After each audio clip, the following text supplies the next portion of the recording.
I'm not going to show you, normally in a seminar I would show you the radar pictures and the Saturn pictures and the stuff that I did when I was younger, but that's all on the bbsradio.com website, so you can all go there and look at that. But I don't need to show that stuff anymore.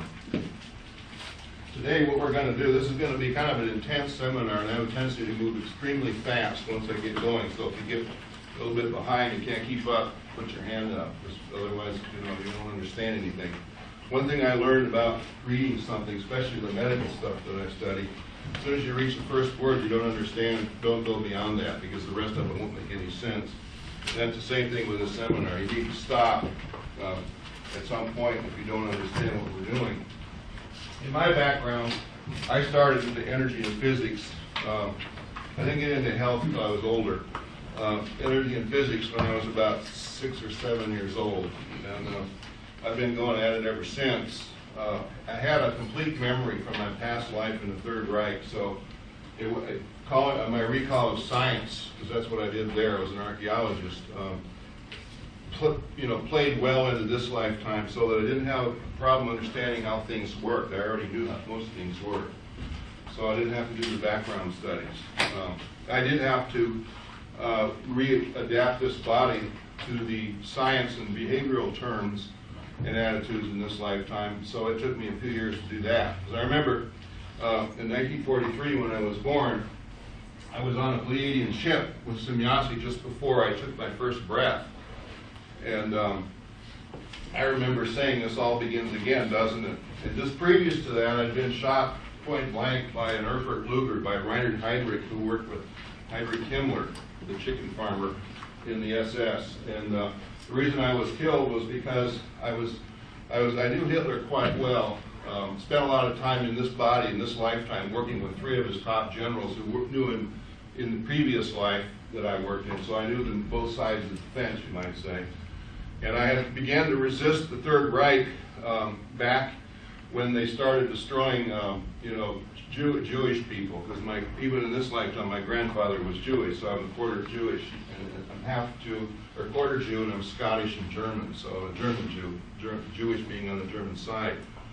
So I got into a big fight with the Third Reich over the projects, the Holocaust projects. I just didn't go for it. And I do remember one thing very vividly, even in this lifetime, is seeing them destroy babies, throwing them up against trees. That's how brutal it was. I was put in Dachau for a year. I was interned there for a year. I was a great aide to Hitler because I was pretty smart in science, and he had a Pleiadian contact. And when you come up to the house tomorrow night, I will show you 50 photographs from the Hitler, the photographs I've never seen. Okay, and you'll see Hitler when he was quite young and before he became possessed. He was a pretty neat guy. He was Jewish by background. His name, by the way, was not Adolf Hitler. And he was he was a young art student in Vienna. But once he got into the Reich and began playing with the Masons and the dark energies and the dark forces, he became possessed, a lot like our current president has become now. And so this is what happens when you play around with the #1 PowerPoint. At that time, Hitler was probably the most powerful man on the planet until Churchill and Roosevelt and a few of them rose to take your power. And when you rise, when you take an incarnation, you have what's called a solar. And there's a solar that always stays there. There's solars of Jesus Christ, there's solars of statesmen, there's solars of kings and queens. And when you take Reich, for example, the solar of the King of England, Prince Charles, could never wear that mantle. His 2 sons could. Diana carried it for a while until she was murdered. and then the two sons now will probably, one of those two will carry that. They both seem to have a pretty good mantle capability. So what happens is, as you rise into power and immortality and gain your previous life, experiences, there is a learning process that the ego has to go through. I myself, for my ego learning process, I spent 10 years with Tibetans. I had to do life and death ceremonies where I had to prepare by being a vegetarian for 7 years, and then a fruitarian for 1 year, and then I had to be like thrown in a pit of snakes and survive it. Things like that. Things I don't recommend unless you got a huge ego. Currently, there's a kid over in China right now that's meditating. It's been meditating now for about a year in one position, bringing through the Buddhic energies of Siddhartha. So you'll find these funny egos on the planet working themselves out. Unfortunately, the way the world should be now is we're rotating around the Pleiades every 27,827.5 years. Within that rotationary period, we have 2,250-year spans called ages. We're coming out of the Piscean age, where the mark of the soul was I believe, into the Aquarian age, where the mark of the soul is I know. And what happens is there's always a resistance to this, a huge resistance, and it manifests as a great beast.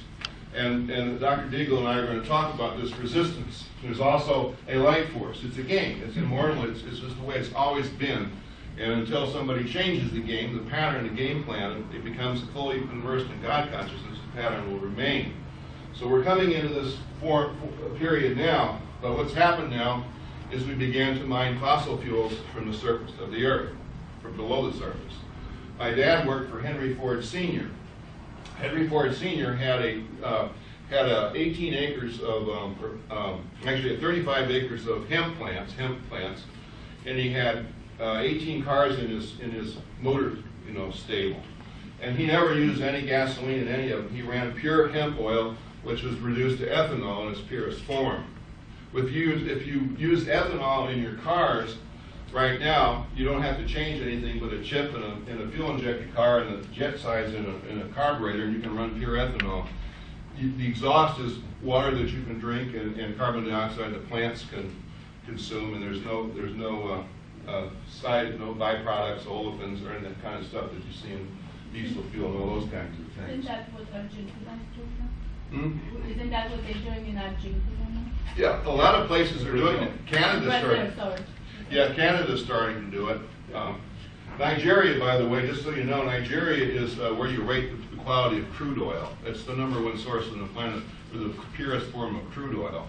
Venezuela is one of the greatest sources of oil right now, and the government regulated the gas prices there like Arabia. It's like 49, 50 cents a gallon. I think actually down in Venezuela it was like 20, 30 cents. 12 cents, remember? 12 cents a gallon. It costs about a half a cent, right, to refine a gallon of gas. It doesn't cost much. But unfortunately, you see how the greed has gone. And the greed has shifted a lot of technology and a lot of science.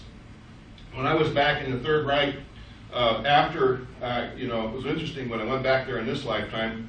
The first place I wanted to go to Dachau because I had great memories of being interned there, and I cut my wrists, both wrists, climbing back into the place because it was closed after they shut it down for the day because I didn't have time to go back there the next day. It was just north of Munich. So it was real interesting. When I was assassinated by an Erfurt Luger, point blank, boom, right in the forehead. I remember that quite well. When I was a kid in nursery school, I was sorting all this out, in these not dreams like trances that I would go into to sort it all out. Later on, when I made contact with the Pleiadians, the gun was brought to me that actually killed me in my past life. I chose not to keep it in my possession, but I was also brought a flag, which was placed on my coffin over there, which I did keep, which I do have. And I can show some of you if you want to see what it looks like. It's got quite an interesting energy. So it's the flag that I was buried in my last body. And I have a few other artifacts from that time too. So there's a lot of things that I went through that other people can go through. They don't have to go through the Third Reich. But at one point in the Third Reich, after Hitler had his experience with the Pleiadians, he assigned me to go to Tibet and study the Rishis. The Rishis were the ones that came from the Pleiades 26,000 years ago and brought the Sanskrit language. The Sanskrit language is based on phonics. Phonics are sounds of nature, water, wind, those kinds of things. That's how the language was designed in Sanskrit, and that's how the Pleiadian language is today. So there's a lot of similarities there. They also brought, from the Pleiades, they brought the sound, the sound mantrams that can open up keys to the universe, and the instrument that was capable of playing that sound is called the sitar. And I use a lot in my music. Those of you who heard my music, because they play a lot of it on BBS radio, I use the sound characteristics of the sitar broken down into synthesizers. And I do have some sitar work that I've done that's on there. Playing a sitar is an energy machine. So you start out slow with a sitar and start building field energy up to a higher and higher vibrato and higher fortissimo level. So as a result, the science of playing this kind of music is called rock.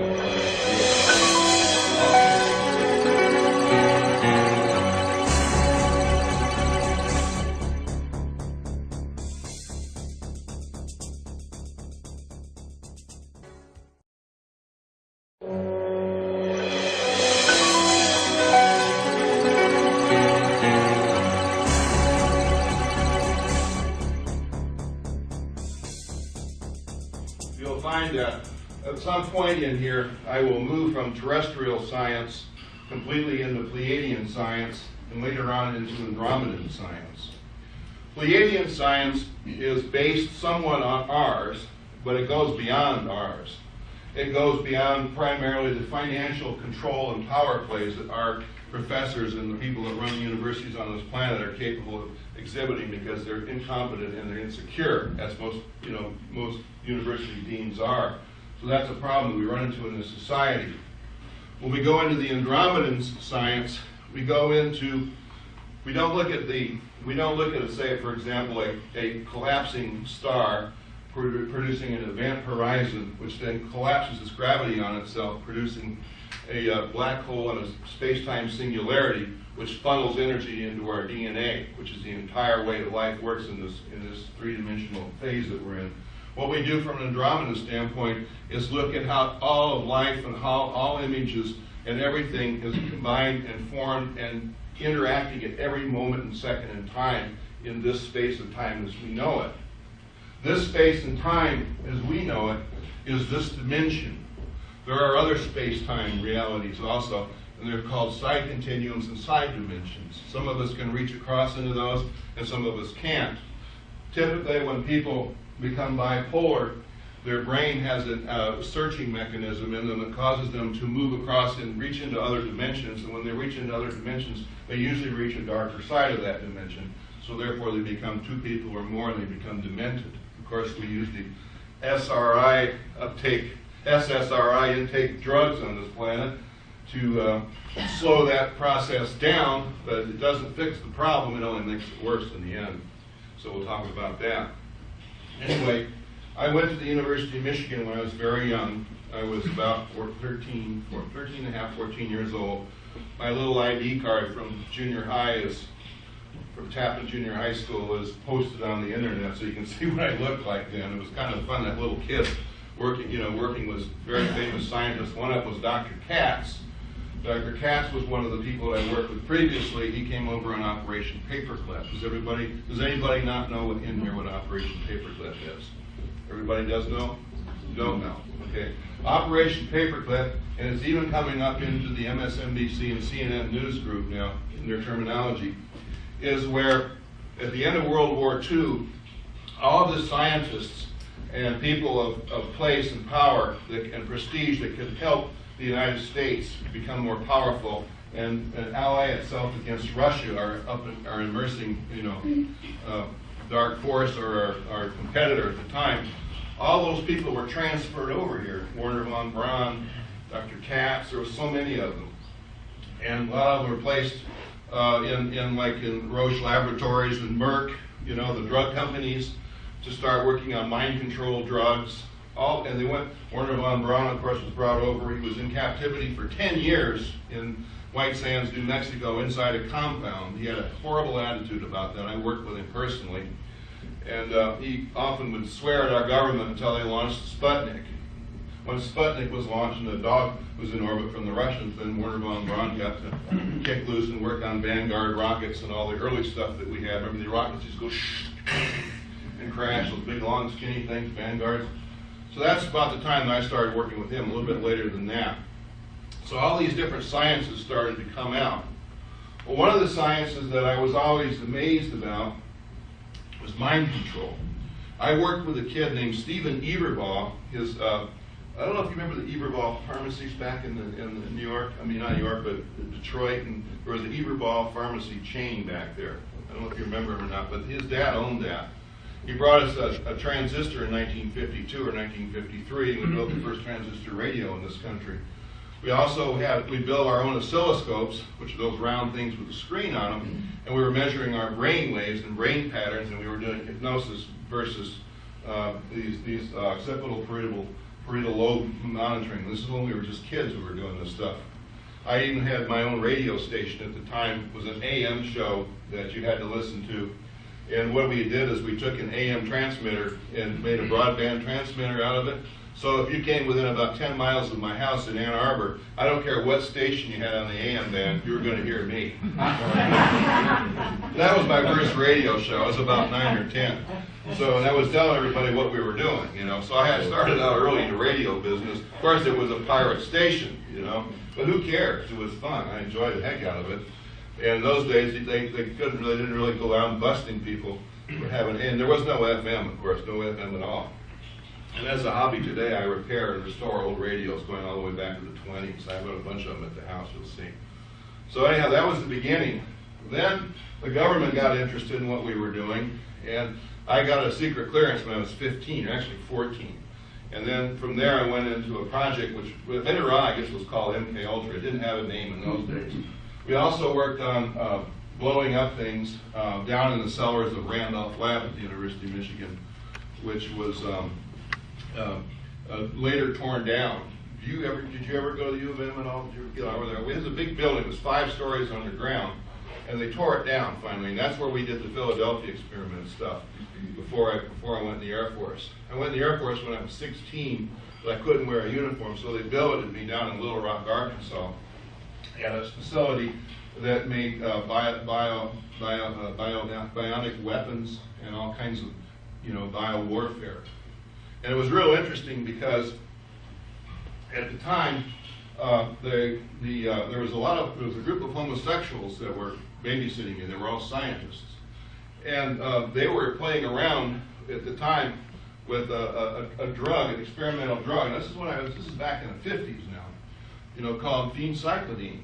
And they were using it as a love drug, but in fact they had gotten it from the government because it was used to enhance mind warfare and remote viewing by the CIA at the time, which was not called the CIA. It was called the Department of some OSS. Yeah, it was the OSS then.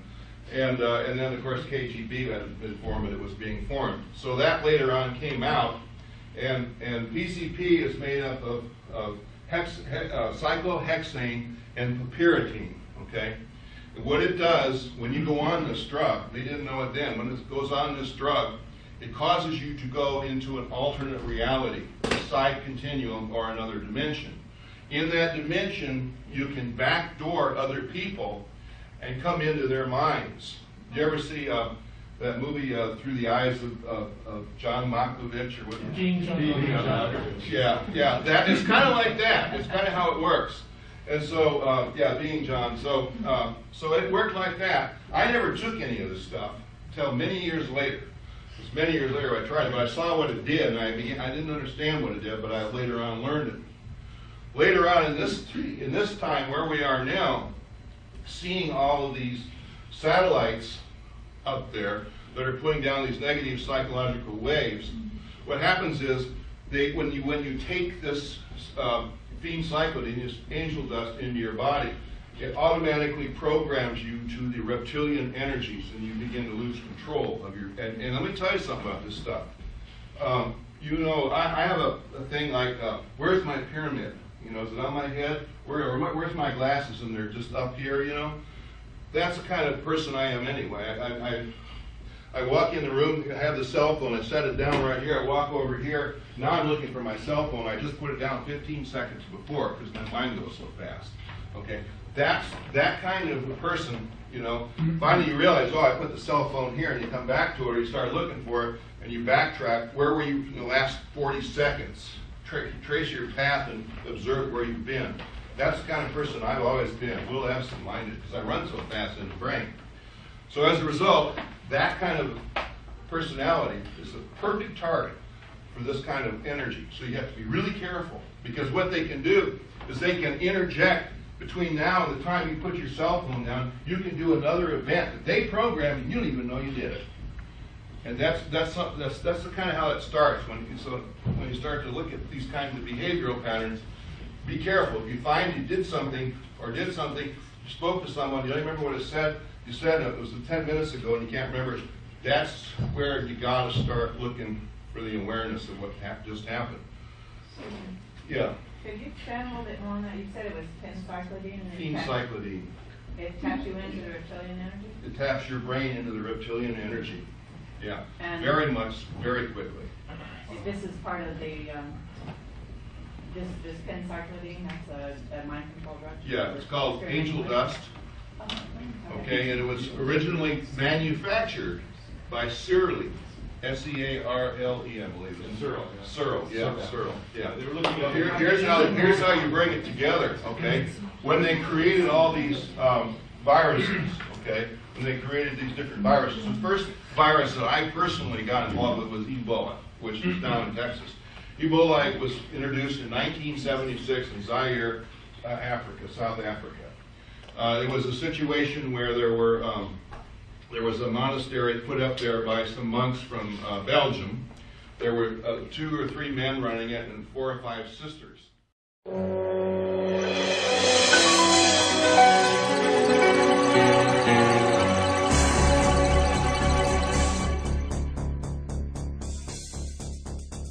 You'll find that at some point in here, I will move from terrestrial science completely into Pleiadian science, and later on into Andromedan science.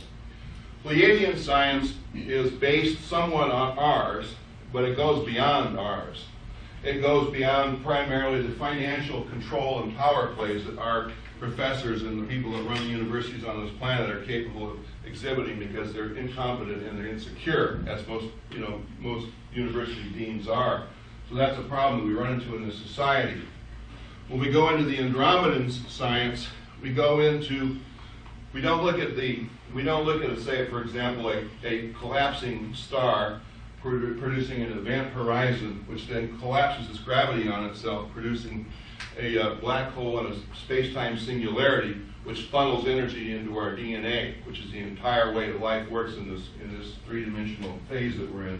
What we do from an Andromedan standpoint is look at how all of life and how all images and everything is combined and formed and interacting at every moment and second in time in this space of time as we know it. This space and time as we know it is this dimension. There are other space-time realities also, and they're called side continuums and side dimensions. Some of us can reach across into those, and some of us can't. Typically, when people become bipolar, their brain has a searching mechanism in them that causes them to move across and reach into other dimensions, and when they reach into other dimensions, they usually reach a darker side of that dimension, so therefore they become 2 people or more and they become demented. Of course, we use the SSRI intake drugs on this planet to slow that process down, but it doesn't fix the problem, it only makes it worse in the end. So we'll talk about that. Anyway, I went to the University of Michigan when I was very young. I was about 13 and a half, 14 years old. My little ID card from junior high from Tappan Junior High School is posted on the internet, so you can see what I looked like then. It was kind of fun, that little kid working with very famous scientists. One of them was Dr. Katz. Dr. Katz was one of the people that I worked with previously. He came over on Operation Paperclip. Does anybody not know in here what Operation Paperclip is? Everybody does know? You don't know, okay. Operation Paperclip, and it's even coming up into the MSNBC and CNN news group now, in their terminology, is where at the end of World War II, all of the scientists and people of place and power and prestige that could help the United States become more powerful and ally itself against Russia are immersing, dark force or our competitor at the time. All those people were transferred over here. Werner von Braun, Dr. Katz, there were so many of them. And a lot of them were placed in Roche Laboratories and Merck, the drug companies, to start working on mind control drugs. And they went, Werner von Braun, of course, was brought over. He was in captivity for 10 years in White Sands, New Mexico, inside a compound. He had a horrible attitude about that. I worked with him personally. And he often would swear at our government until they launched Sputnik. When Sputnik was launched and the dog was in orbit from the Russians, then Werner von Braun got to kick loose and work on Vanguard rockets and all the early stuff that we had. Remember the rockets used to go shh and crash, those big, long, skinny things, Vanguards. So that's about the time that I started working with him, a little bit later than that. So all these different sciences started to come out. Well, one of the sciences that I was always amazed about was mind control. I worked with a kid named Stephen Eberbaugh. I don't know if you remember the Eberbaugh pharmacies back in New York. I mean, not New York, but Detroit. And there was an Eberbaugh pharmacy chain back there. I don't know if you remember him or not, but his dad owned that. He brought us a transistor in 1952 or 1953, and we built the first transistor radio in this country. We built our own oscilloscopes, which are those round things with a screen on them, and we were measuring our brain waves and brain patterns, and we were doing hypnosis versus these occipital parietal lobe monitoring. This is when we were just kids who were doing this stuff. I even had my own radio station at the time. It was an AM show that you had to listen to. And what we did is we took an AM transmitter and made a broadband transmitter out of it. So if you came within about 10 miles of my house in Ann Arbor, I don't care what station you had on the AM band, you were going to hear me. That was my first radio show. I was about 9 or 10. So, and I was telling everybody what we were doing, So I had started out early in the radio business. Of course, it was a pirate station, But who cares? It was fun. I enjoyed the heck out of it. And in those days, they didn't really go out busting people. And there was no FM, of course, no FM at all. And as a hobby today, I repair and restore old radios going all the way back to the 20s. I've got a bunch of them at the house, you'll see. So anyhow, that was the beginning. Then the government got interested in what we were doing, and I got a secret clearance when I was 15, or actually 14. And then from there, I went into a project which later on, I guess, was called MK Ultra. It didn't have a name in those days. We also worked on blowing up things down in the cellars of Randolph Lab at the University of Michigan, which was later torn down. Did you ever go to U of M at all? Did you ever get over there? It was a big building. It was 5 stories underground, and they tore it down finally. And that's where we did the Philadelphia experiment stuff before I went in the Air Force. I went in the Air Force when I was 16, but I couldn't wear a uniform, so they billeted me down in Little Rock, Arkansas, at a facility that made bionic weapons and all kinds of bio warfare. And it was real interesting because at the time there was a group of homosexuals that were babysitting me. They were all scientists, and they were playing around at the time with a drug, an experimental drug. And this is back in the 50s now, called phencyclidine. And they were using it as a love drug, but in fact they had gotten it from the government because it was used to enhance mind warfare and remote viewing by the CIA at the time, which was not called the CIA. It was called the Department of some OSS. Yeah, it was the OSS then. And then of course KGB had been formed, and it was being formed. So that later on came out, and PCP is made up of cyclohexane and pyridine, okay? And what it does, when you go on this drug, they didn't know it then, when it goes on this drug, it causes you to go into an alternate reality, a side continuum or another dimension. In that dimension, you can backdoor other people and come into their minds. Did you ever see that movie Through the Eyes of John Malkovich or what? Yeah, that is kind of like that. It's kind of how it works. And so, Being John. So it worked like that. I never took any of this stuff. until many years later. It was many years later I tried it, but I saw what it did, and I didn't understand what it did, but I later on learned it. Later on in this time where we are now, seeing all of these satellites up there that are putting down these negative psychological waves, what happens is when you take this phencyclidine, this angel dust, into your body, it automatically programs you to the reptilian energies, and you begin to lose control of your. And let me tell you something about this stuff. You know, I have a thing like, where's my pyramid? You know, is it on my head? Where's my glasses? And they're just up here. You know, that's the kind of person I am anyway. I walk in the room, I have the cell phone, I set it down right here, I walk over here, now I'm looking for my cell phone, I just put it down 15 seconds before, because my mind goes so fast, okay?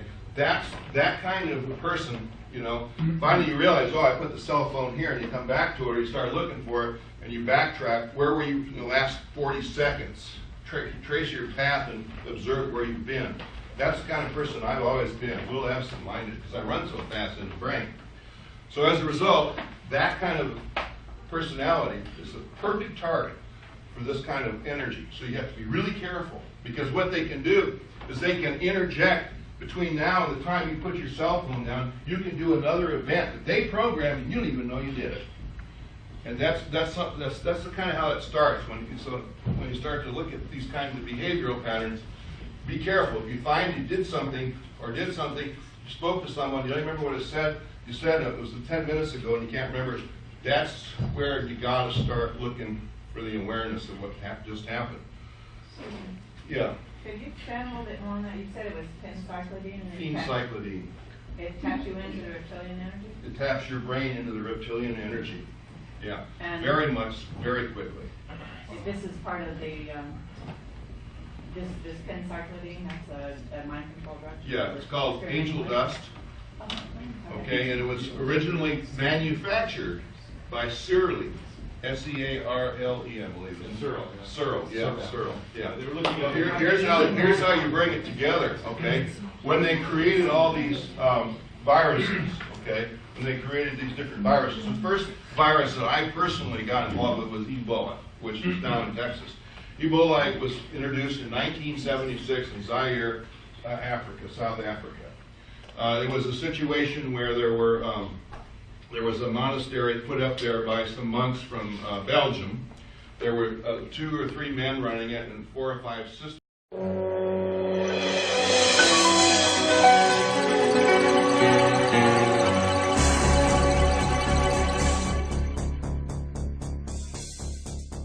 One morning they ran this place, and it was just like there was a monastery, and then they had these tents, and they treated, you know, the local malaria, dysentery kind of problems. So 3 people showed up on their doorstep that they didn't know how they got there. They showed up out there in the beds, in the cots. They just came out of nowhere, and they weren't from any of the local tribes.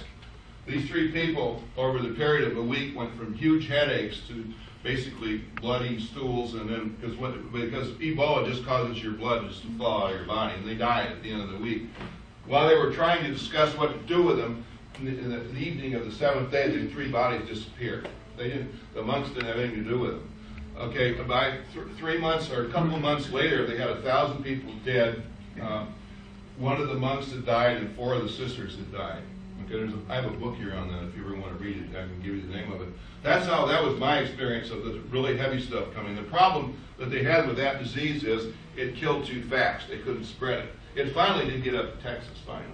Okay, then if you start looking at AIDS, one of the things that HIV virus was designed to do is fly in a mosquito and be carried by mosquitoes. That's why you'll see some babies, the parents don't have it, there's no exposure, and the baby suddenly has it because the baby got bit by a mosquito carrying it. Did you study that too much at all? Yeah, in fact, University of South Florida entomologists proved that AIDS can be carried by mosquitoes without any other accident. Yeah.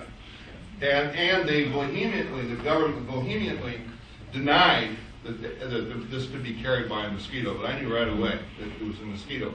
So, coming up to today, you know, if you look at some of the posts that I've been putting up on my website, on the PBS radio, you'll see that in Tamiflu, the number one ingredient in there is cyclohexane, okay?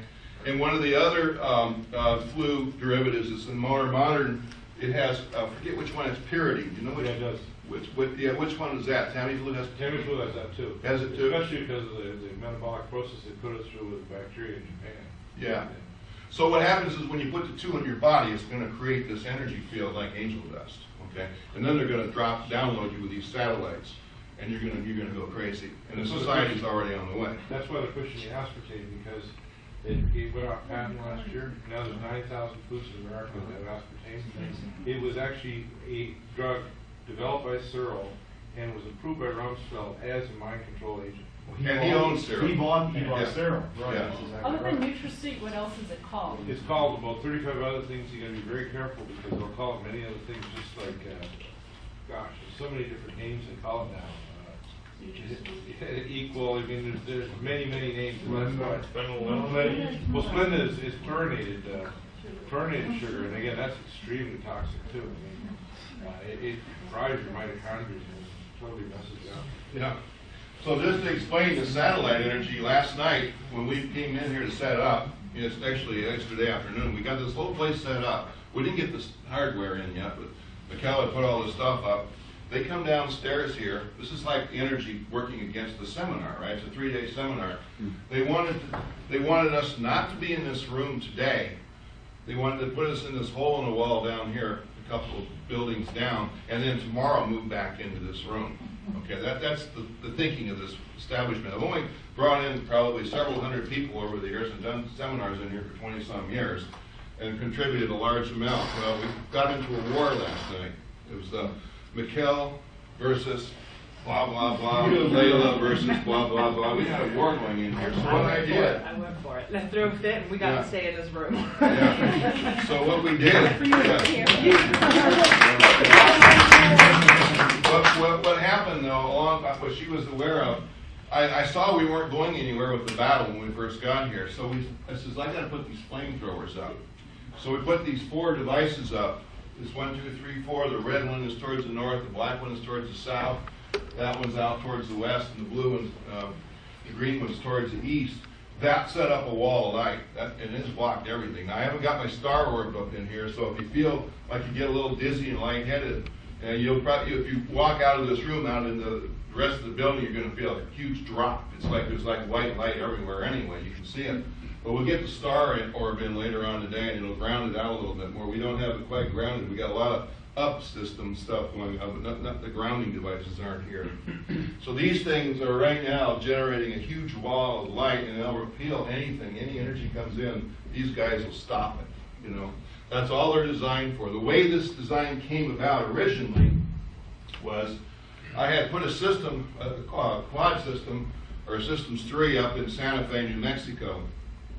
And the Systems 3 has a bunch of those irradiators and the crystals and lasers and pyramids like this. And we set this up at a lady's house named Ann Rainbow. Ann Rainbow was a lady that came out of Houston, Texas, and her husband Ken.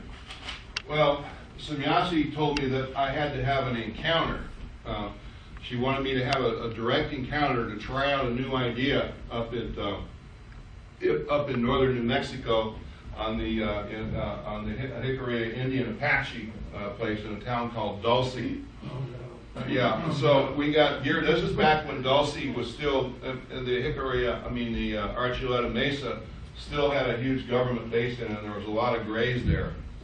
So she said, I want you to, she gave me the design. She gave me the design of the Firestar in 81, or actually the Omnion in 81, and then Firestar a few years before that. The Irradiator came to me in 77, thing around the corner. They gave me all this stuff. They didn't really tell me what it was for. I had no clue, but it works, and I can demonstrate it in phases, which I will later on. But anyway, she says, this device is what you got to have, and it was a chopped down version of that. And I had this great big old pickup truck, you know, with a kind of a cabin on the back of it, a camper kind of shell on it. So I threw that in the back and took some friends of mine up to Santa Fe, New Mexico, pick up Ann and her husband to take them on up to Dulce. And I had this experience. So we got up to Dulce about 3 o'clock in the morning a couple days later, and I've been having contacts with Pleiadian, with Ignacy the whole trip, pretty loud, pretty clear. She wasn't far away. So we got up into this, and you got to realize when you get into Dulce, New Mexico, at this time, the kids up there, they have a Best Western hotel, which is the biggest building in the town, which is where people stay. It's kind of like Hilton. It's really nice. The Indians own it. The original guy that started the town of Dulce, New Mexico, was an artist. And he was a tribal chief, and a lot of his paintings are in the Smithsonian. So he's a very famous artist, but these Indians are pretty cool. I've had many, many experiences up there with them over many, many years after this first experience. One time, for example, we were up there driving around in the middle of the night, and we found this girl, this Indian girl, out, she's about 14 or 15, out in the middle of nowhere. And she was freaked, I mean, absolutely screaming. And we pulled over and picked her up and brought her back into town. And the reason she was absolutely screaming and freaked out was that she'd had a fight with her boyfriend and kicked her out of the truck out in the middle of nowhere, and she was afraid she was going to get taken away by the Greys. They won't go up there. They abducted so many of those Indians, I couldn't even begin to count them all. Okay. Paul Benowitz in '81 filmed a ship that crashed up there, up in the mountains. It was a disc, and Paul Benowitz owned Thunder Corporation, which had its base of operations at the gate of Kirkland Air Force Base down in Albuquerque. And he had been making surveillance equipment and that ran off a high-frequency microwave. It was no problem for him to be tracking these ships. And so he used to fly around a lot, and he saw, when he was flying over Dulce one day, this ship that was down was a Delta Force bomber. And there were 3 discs down there on the ground with it, and it had crashed. They put a net over it, and it had spilled radiation into the river up there. And the Indians up the Jicarillas make their living up there in tourism by having these 7 lakes fed by this river, fishing and that kind of thing. And the river became full of plutonium and killed all the fish in the 7 lakes. Another story. Of course, you don't hear this in the news.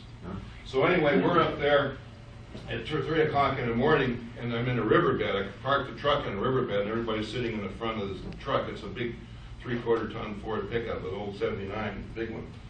So Massey says, wait 14 minutes. So we waited 14 minutes, and a gray ship, a disc about 21 feet in diameter, came full speed at the front of the truck. And this device in the back of it started buzzing, and if you ever look at it, there's electronic components in there. There's a neon light on the front, and when it gets hit with heavy radiation, it'll light up. You know, it actually has a light on it that indicates you're in a lot of trouble.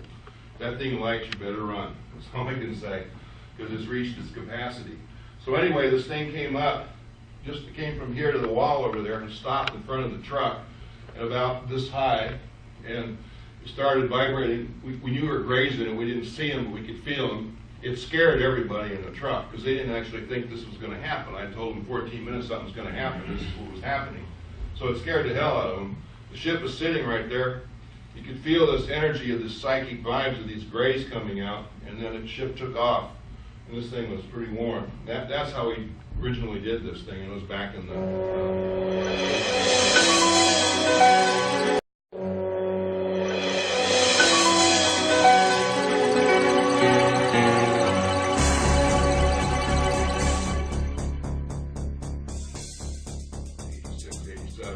that device became the flamethrower. First one we developed and mailed, we sent to Dr. Liu up in Connecticut. We shipped 4 of those out to this doctor who's a retired chiropractor in Connecticut. It's called the flamethrower. We shipped it to him right after the planes got airborne from 9/11. Because it said flamethrowers on there when they were delivered, the sheriff and the FBI showed up at his place wanting to know what he was doing with 4 flamethrowers. That's the karma of these things. Of course, he explained to him as an art object, and then they left. But I mean, that's the energy of these things. They're pretty intense. So anyway, going back, after I was in the Air Force for a while, I worked with early warning radar. And what my job was making sure this radar station ran, And we had an ANFPS 35 radar, which is pictures of it on the website, which was a 466-foot antenna that put out 5 megawatts of radiation. Problem with that, and like those early search work radars in those days, was we had a thing called skip, meaning that we might shoot that radar out into the ocean, but there might be a heat layer out there. So 5 million watts would come right back. And one night we scrambled out of Hamilton Air Force Base in Northern California, Point Arena. We scrambled 3 jets out of Hamilton, which was part of Beale Air Force Base, which was part of the Strategic Air Command at the time, out to the ocean. We got our jets out there, and they called back and they said, we can't find anything. I said, we got some big bogey, and it's only going 65 miles an hour on the radar. You better look for it. We don't know what this is. So they looked around. They couldn't find it. They come back in on the Highway 1, and there was a Greyhound bus going down Highway 1 at 3 o'clock in the morning.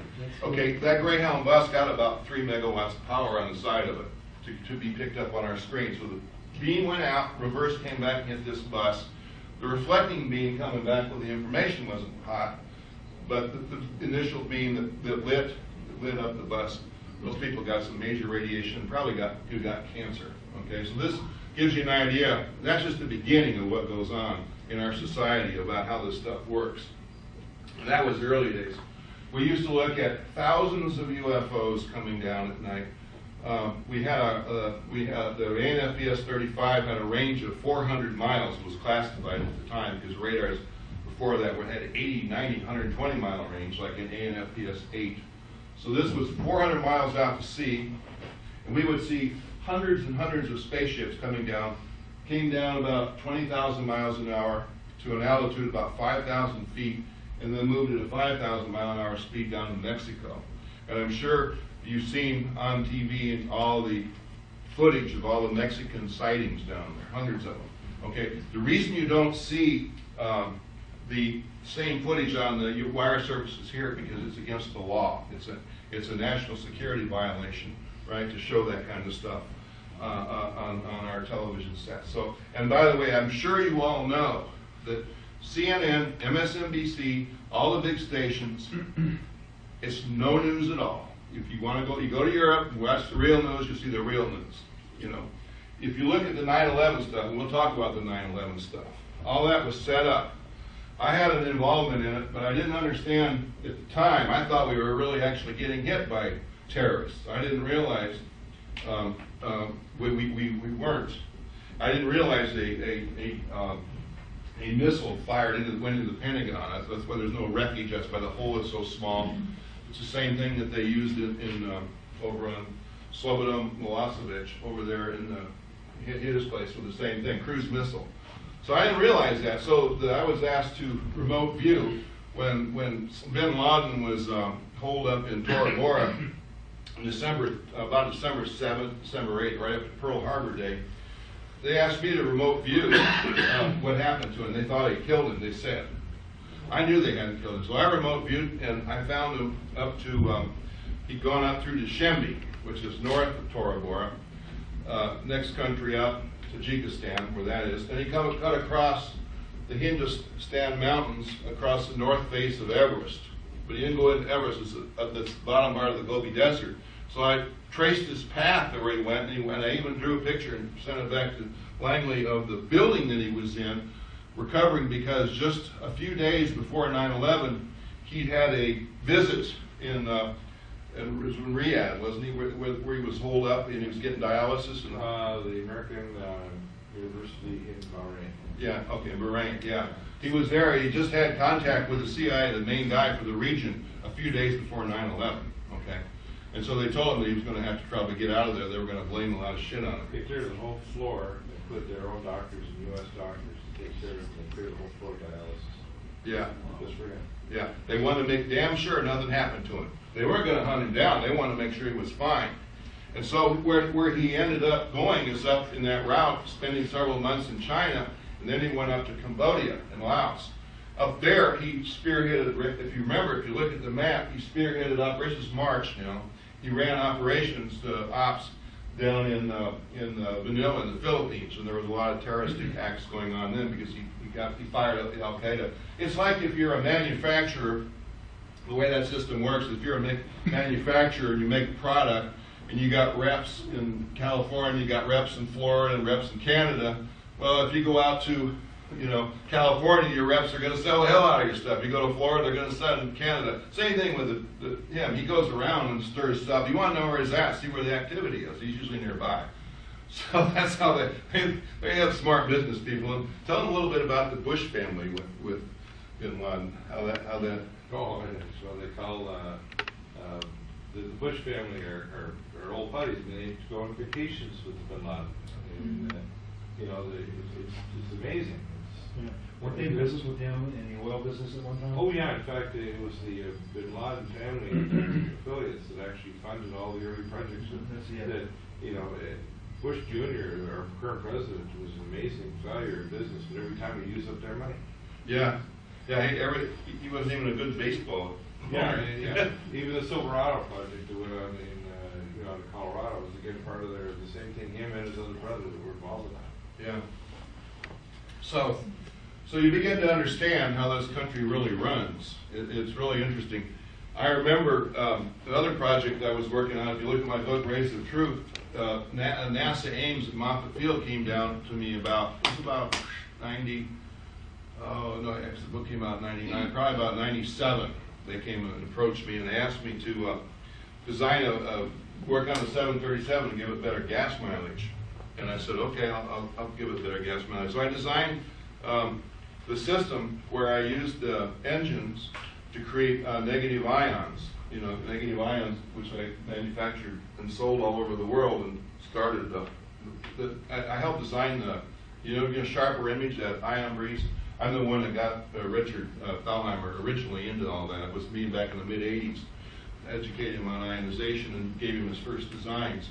But anyway, I made that jet engine a flame jet generator, and I took some what we have called mylar plastic. Mylar plastic will actually amplify voltage. It's a piece of insulator, and it's a dielectric. And normally in the air, if you have a spark, it'll only 10,000 volts will go about 1 inch in normal atmosphere, 14 psi. If you lower that psi to 7, it'll go about 2 inches, okay, air pressure. So, but if you take an electrode and put it together like that, but it can't touch, and there's a piece of mylar, you can get a 10-foot spark around that mylar out of 10,000 volts. So what happens is, as a dielectric, it amplifies the voltage, okay? It causes the current to go down, but when you create a voltage amplification, it creates what's called a static field. And so what happens is, the air is normally positively charged, okay? And that's not good, it's positive ions. So if you have a negative charge, the positive ion will attract the negative. So if you have an airplane, it will pull the wing through the air, okay? The negative charge on the leading edge of the wing will pull it through the air. And so what happens is, it creates a field. I created a field that wasn't just across the surface of the wing, it was a field. If the wing had the cord of the wing is the shape of the wing, like looking at a cross section, that's the wing, and it goes this way. So if the wing is shaped like that, the air comes right up here to the front, there's resistance. So I created an electronic field that went way out there, real streamlined. So I made the wing look like it didn't have any forward resistance, it had zero chord, which it still had to have to lift, but it had no forward resistance, in this case gas mileage, and I put a positive charge on the trailing surfaces. So it pushed and pulled, like charges repel. So if you have a positive on the back, it pushes it. Well, I presented that to NASA. I got a terrified phone call back about a week later. Dr. Bell, we didn't want such, this is a $50,000 grant, which we're playing with here, right? They say, Dr. Bell, we didn't want something that sophisticated. I says, what do you mean sophisticated? This thing, you can retrofit any airliner for $1 million. And maybe not even that, probably around $1 million, what they paid to do the door, so that, so the terrorists couldn't kick it down. It cost about $1 million a plane, wasn't it? Something like that. So I get them a better gas mileage. Well, what happened was, here's what had happened. I got the Aviation Weekly gets.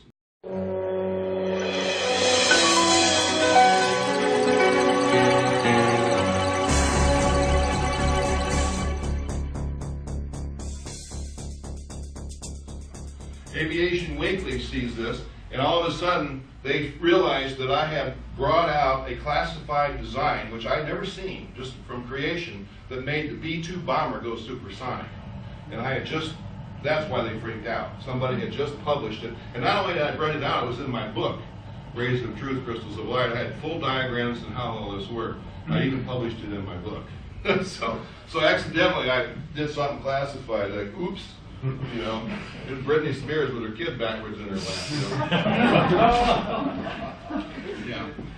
So anyway, so I have all these funny things going on. So then after I got out of the Air Force, when I got out of the Air Force, I first I was working with a rep company called Virtus Instruments.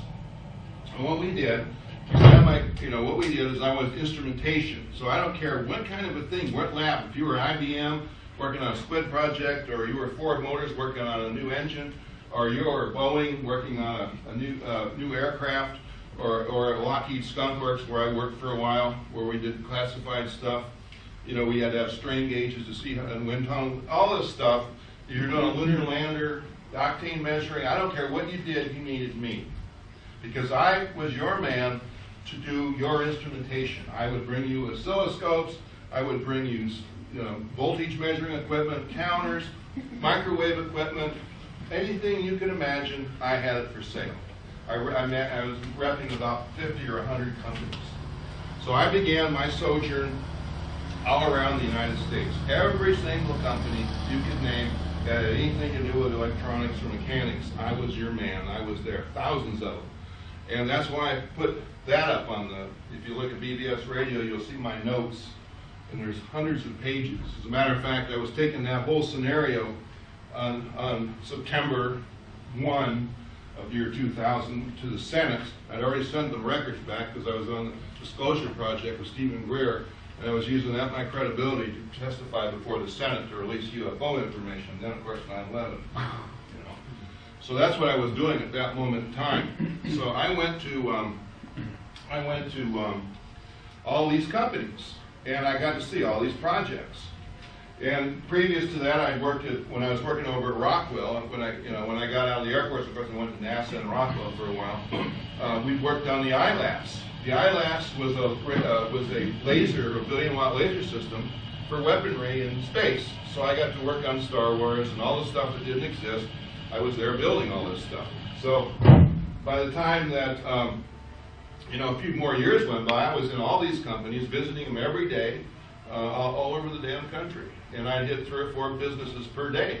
And engineers like me because I'd look at their project and I'd say, what do you want to do with your project? And they'd say, well, we want to make this computer do this. We want to have a power supply that has very low wattage, doesn't get hot, the battery, runs 2 or 3 hours. It could be anything. Or we're going to run this airplane at 1,000 miles an hour in a wind tunnel. We want to look at how far back the wing is going to bend. We need the equipment. What do you recommend? So I recommend all this stuff. And usually what I do when I recommend it, I look at the design and I say, maybe if you put a couple struts here and do this, put this on the front of the plane, you'll even work better.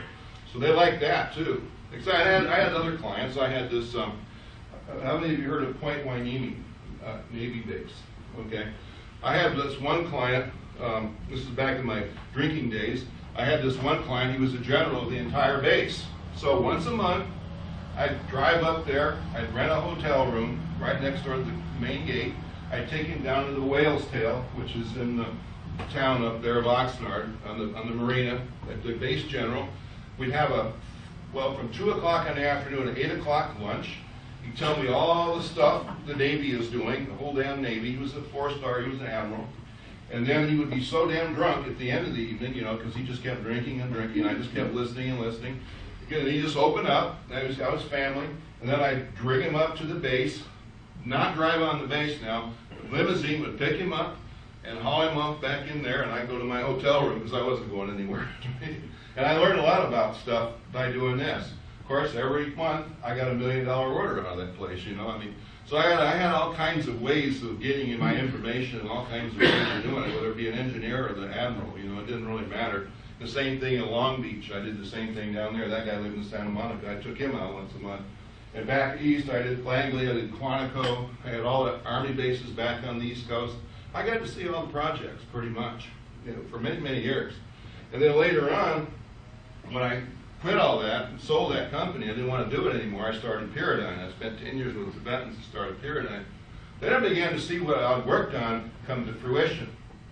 About that time, Dr. Deagle took over where I left off, and he started going around as a doctor, working for, tell him a little bit about your background, what you did, you know, back, some of the projects you worked. Sure. Yeah, just. Well, one of the first things that I did, I was going to do a residency at UCLA at Santa Monica at the VA Wadsworth Hospital. I turned it down after I found out that 4 of the 5 projects were all involved with turning people into cyborgs. And they were actually doing brain implant chips back in '78. And of course, this went back many years to Tavistock, England, University of Johns Hopkins, Baltimore Medical Institute, Topeka, Kansas, UC Irvine, right here in California. Which I worked with. Yeah. And they were doing this stuff. This goes back a century. I mean, some of the stuff is so advanced. They had technology of brain implants that was being put into people in the 1950s that people nowadays still don't believe exists.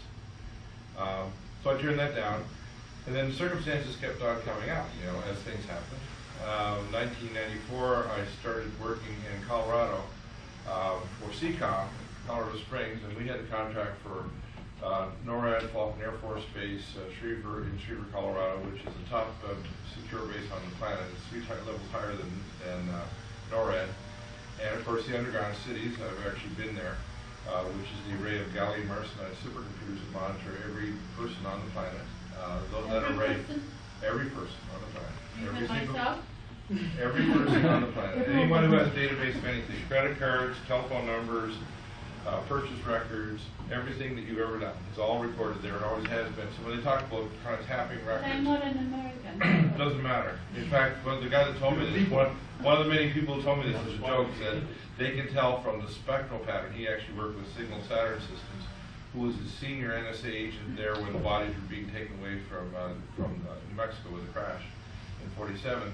He was a cryptographer, and he said, as a joke, he said, well, you know, we could tell the dial tone from your phone, whether it's the kitchen phone or the living room phone in your house in Basra.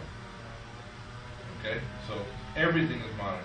So when they try to say all these lies, it's all ridiculous, and they have the World ID is already set up. There's 4,000 front companies with IBM and all these other consortiums.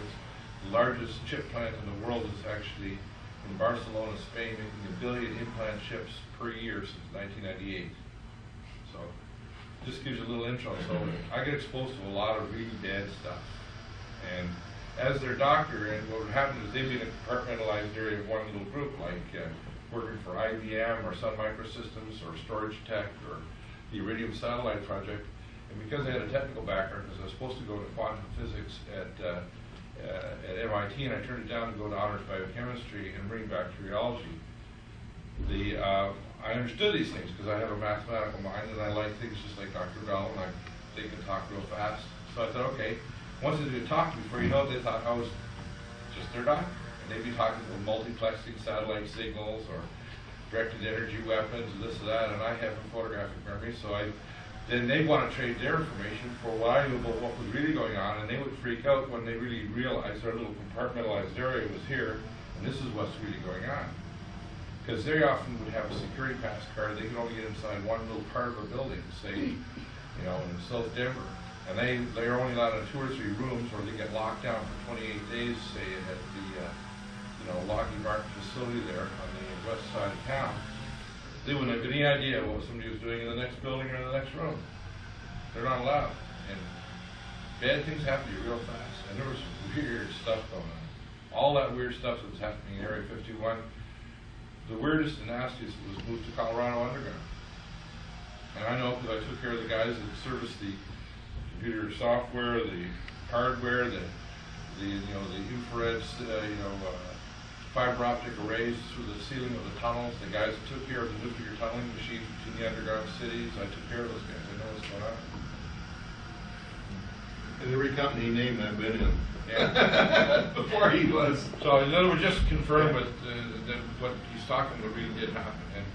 And the thing that people really need to realize is the above government organizations and the transnational corporations are not just controlled by humans, they're controlled by demonic entities, you might call them ETs, whatever you want to call them, dark forces. These demons are very real, like the gray aliens, they're not imaginary. First off, this is not an information war.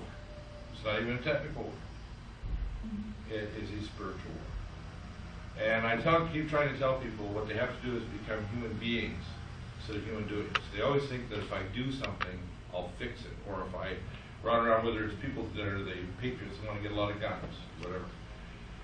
I would be we want to call it an esoteric messianic believer. From my background, I'm an if you want to call it, be like the ancient Israelites, like Moses. And I believe that the God of the universe really is trying to, there's only really two, you want to call the face in the world.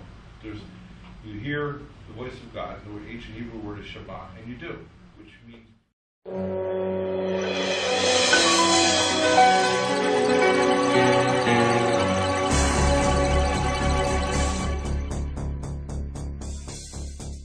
you're a being. You stop thinking about what do I have to do. And the second is my will be done. And that's what's going on with the corporations, that's what's going on with these above government agencies. And it's not just humans. All the people in all the universities, all the medical schools, all the law schools, all the governments, all of the secret agencies from the Mossad, the GRU, the DIA, the Brazilian secret police are all Masons. When you get into higher levels, you must have a transdimensional hyperspace being to enter your body through ritual sacrifices to get to the higher levels. You can't in any agency, in any government, or any university ever. And only 4% of all the science research that's ever been done is in the public domain. 96% is all classified as secret agencies going back thousands of years, right down to the ancient societies of Pythagoreans in ancient Greece. All of these, going back to the alchemy and everything, it's all been hidden through the secret societies. Once we know, is that one of the things I always say is we knew what we were, which were made in the image of the creator of the universe, our God, the God of Abraham, Isaac, and Jacob. We knew who we were. It's over. So the real identity, whether it's the gray aliens you want to call them, or for these higher dimensional beings from another planetary system or another transdimensional reality, the Bible's calling them demons. What they're trying to do is take away our identity of what we are.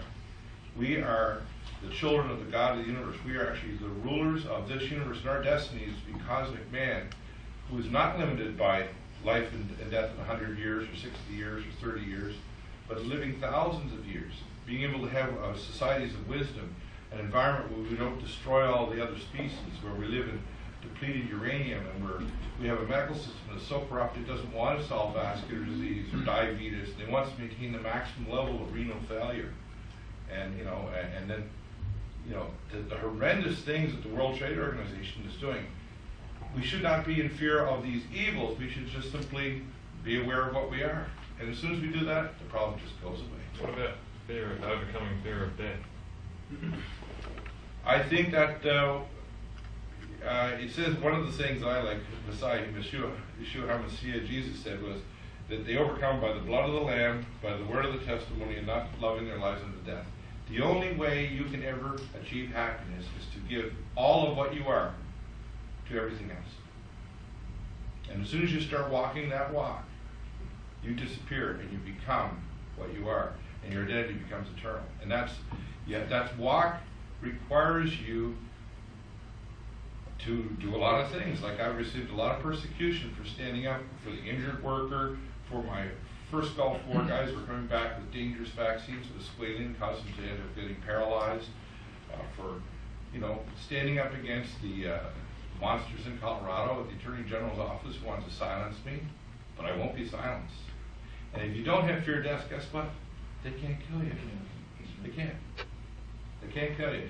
And what I'm trying to do is inspire people to start realizing that if this little spark here spreads out and people realize that the universe is a much bigger place than what we think, then you'll start to think, okay, well, what, I don't necessarily agree with everything that Fred does, because his experience is totally different than mine. But I can tell you cannot argue with a person that's had an experience. I've learned a long time ago that, you can argue with somebody about an opinion about something, but once you have yourself gone through an experience, because people say, well, I don't believe in the devil. I said, well, you piss them off and you'll find out. Yeah, I can tell you how to have. You don't believe in gray aliens? Get a classified clearance in a deep underground military base 1 as an atomic 3-level clearance. You're going to soon find out that you're going to be working with them.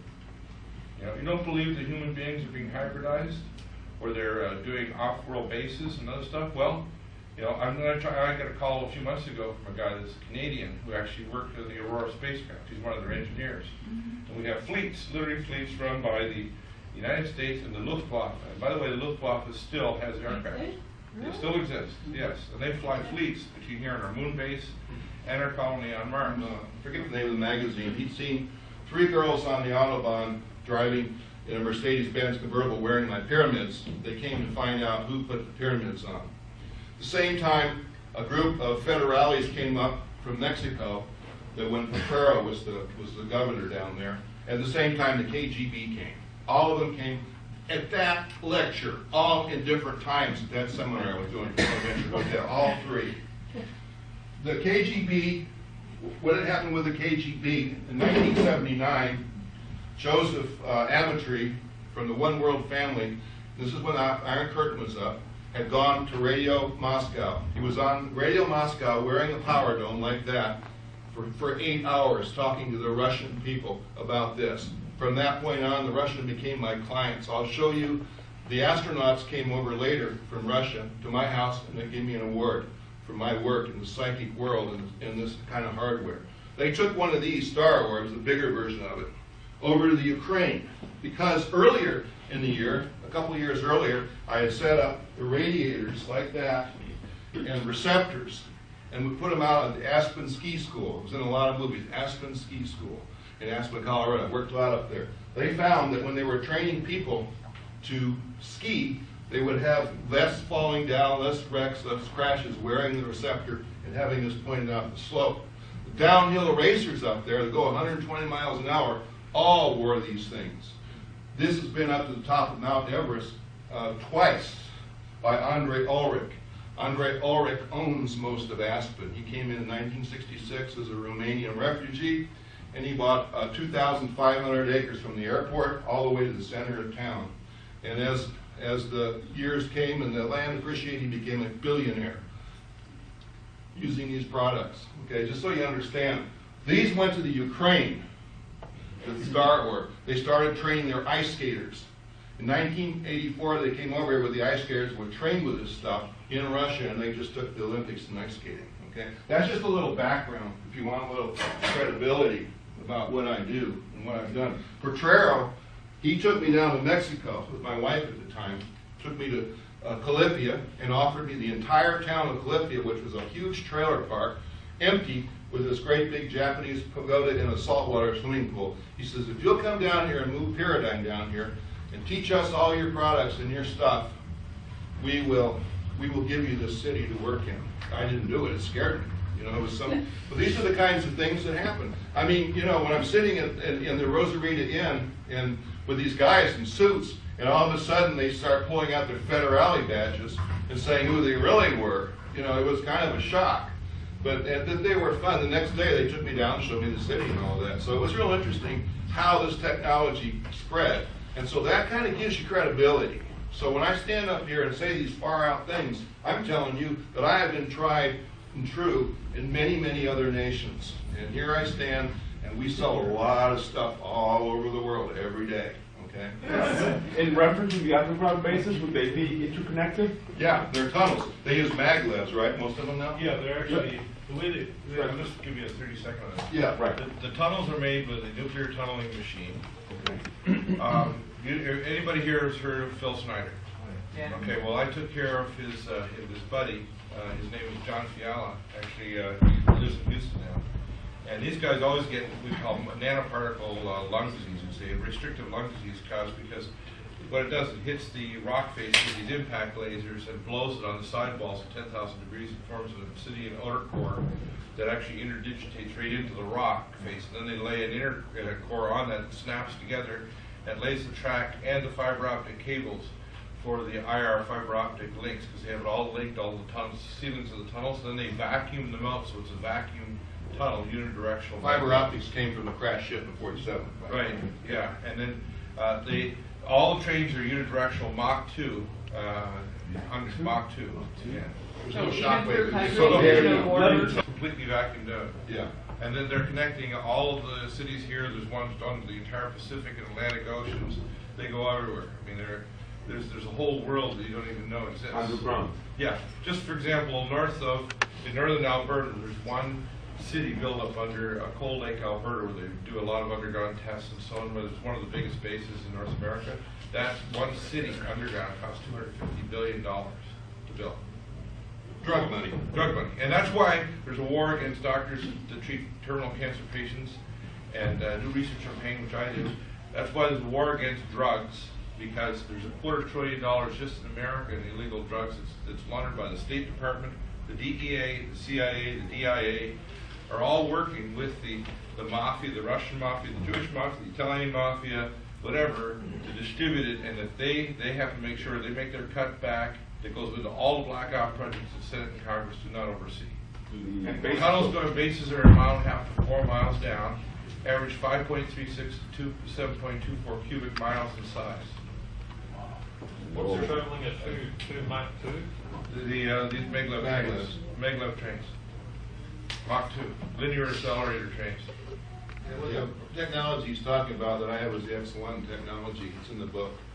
It's part of a propulsion system, but it's also a healing machine. It's like the day that Earth stood still when Clapton gets shot, and then they bring him back to life. Yeah, that's a good one. Well, that same technology, we do possess that. Dr. Bell, isn't there something like the law of cause and effect?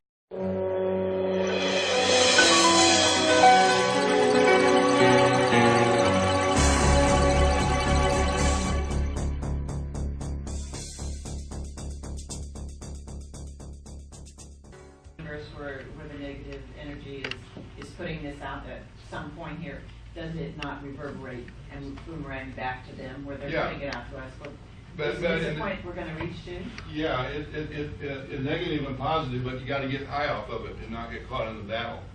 And then the energy pushes down, like into the ground, and then a hologram comes in.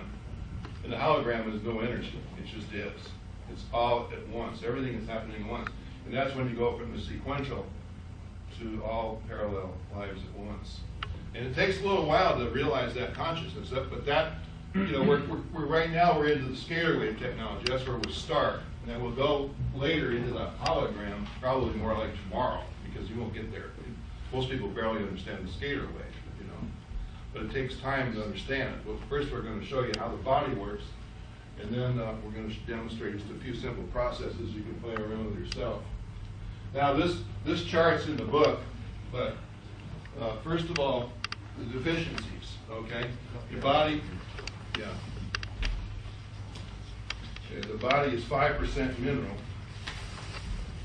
and controls 95% of metabolic functions, okay? We have 3 different levels of minerals in the body that work. Okay, you have your base minerals, which do autonomic nervous functions like breathing, subconscious functions. You got your mid-range mineral frequencies, which is your immune system and your consciousness in general. And your immune system is your consciousness, that is the base of it. And then you have your superconscious state, which are trace minerals. Trace minerals are sympathetic nervous system working through the parasympathetic nervous system working through the central nervous system, allowing you to be in this higher space above this conflict, if you want to look at it. Well, where do you get your trace minerals? You don't. They've been taken out of your foods. They're completely gone. So that's why we started formulating trace minerals in the Pyradyne formula and there are other formulas, okay? Pure and simple. You need trace minerals. Trace minerals cause the synapses of the brain to fire at speeds that allow us to comprehend holographic frequencies and holographic images. The average person, like she was saying, was so strange. Not putting you as average, but I'm saying it's so strange for what I'm saying to be true. That's the person that has no trace minerals and cannot fire and cannot see and cannot comprehend, which is kind of what he was bringing up. Well, trace minerals that we get them from, the trace mineral thing started in this country with a friend of mine's grandfather up in Utah who was dying, who was an archaeologist at the turn of the century, and he was dying of arthritis. The Indians threw him in a spring that had red clay, and the red clay was 2,000-year-old rainforest condensed down to what it is. Salt Lake, salt, some people say trace minerals come from the Salton Sea, or the Salt Lake, and the Great Salt Lake, they're dead, okay? They're there, but they're inorganic. You need organic trace minerals. So when you see aluminum in our trace mineral formula is active. Aluminum is an amphoteric metal, and it's a reflector inside, within the nucleus of the atom, okay? Copper does something else. Iron does something else. Okay, I'm going to move this thing on. So this then forms our DNA and RNA. From our DNA and RNA, we go into minerals and then enzymes. Enzymes are potential hydrogen, okay? pH factor, okay? Hydrogen atom, the hydrogen atom, there's oxygen, hydrogen, nitrogen, and carbon. Carbon is the model that processes the hydrogen atom, processes the oxygen atom, and the nitrogen atom, okay? The nitrogen atom makes explosives, or it makes protein, okay? Protein is made from nitrogen. The oxygen atom is the animation factor, it's the prana, okay? If you take the protein from nitrogen and you animate it with oxygen, you have a living form, but it has no consciousness until you put the hydrogen atom in. So you need to balance hydrogen. Hydrogen is the balanced consciousness, okay? You have 7 levels of consciousness, okay? The 7 levels of consciousness are not something on a bookshelf. They're not something of the intellect. They're very simple in the human being. There's 7 different feelings, okay? Love from the heart, compassion, sexual energy, okay? Will, when you get up in the morning, the top, thyroid, intellect. These are all levels of consciousness. If you lack something in the hydrogen atom, the pH balance is off, your entire metabolic functions of your entire DNA process is going to be askew. It won't work. So you have to have a pH system between about 7 and about 8, rough in that range to adjust. If you're below or above, you're acidic or alkaline, you cannot metabolize, produce other things in the body in a proper manner. Consciousness will be askew, and your aura will be askew, and you won't balance. If you don't balance, you'll go down. Okay, it's so simple. So enzymes are very important. When we use pyramids, okay, pyramids balance the pH. If you put this over an acidic juice, it will go to the natural pH, okay? Then we have vitamins. The next unit of energy is vitamins. Of all the different vitamins known to man, they break down into 7 different frequencies. The Pleiadians they define vitamins as the first unit of biochemistry that possesses light, okay? So vitamins are the first unit of biochemistry that possess light. Light comes in 7 colors, okay? The harmonics of light filter down into sound and everything in between, which goes into form, okay? Sound is only used in creation. Light is the thing that forms creation. So sound is a lower form of light, okay? It's a much lower form. And the sacred word, is the word of creation. The energy that caused matter to metabolize into something that light would bounce off of so that it became reflective and therefore dimensional.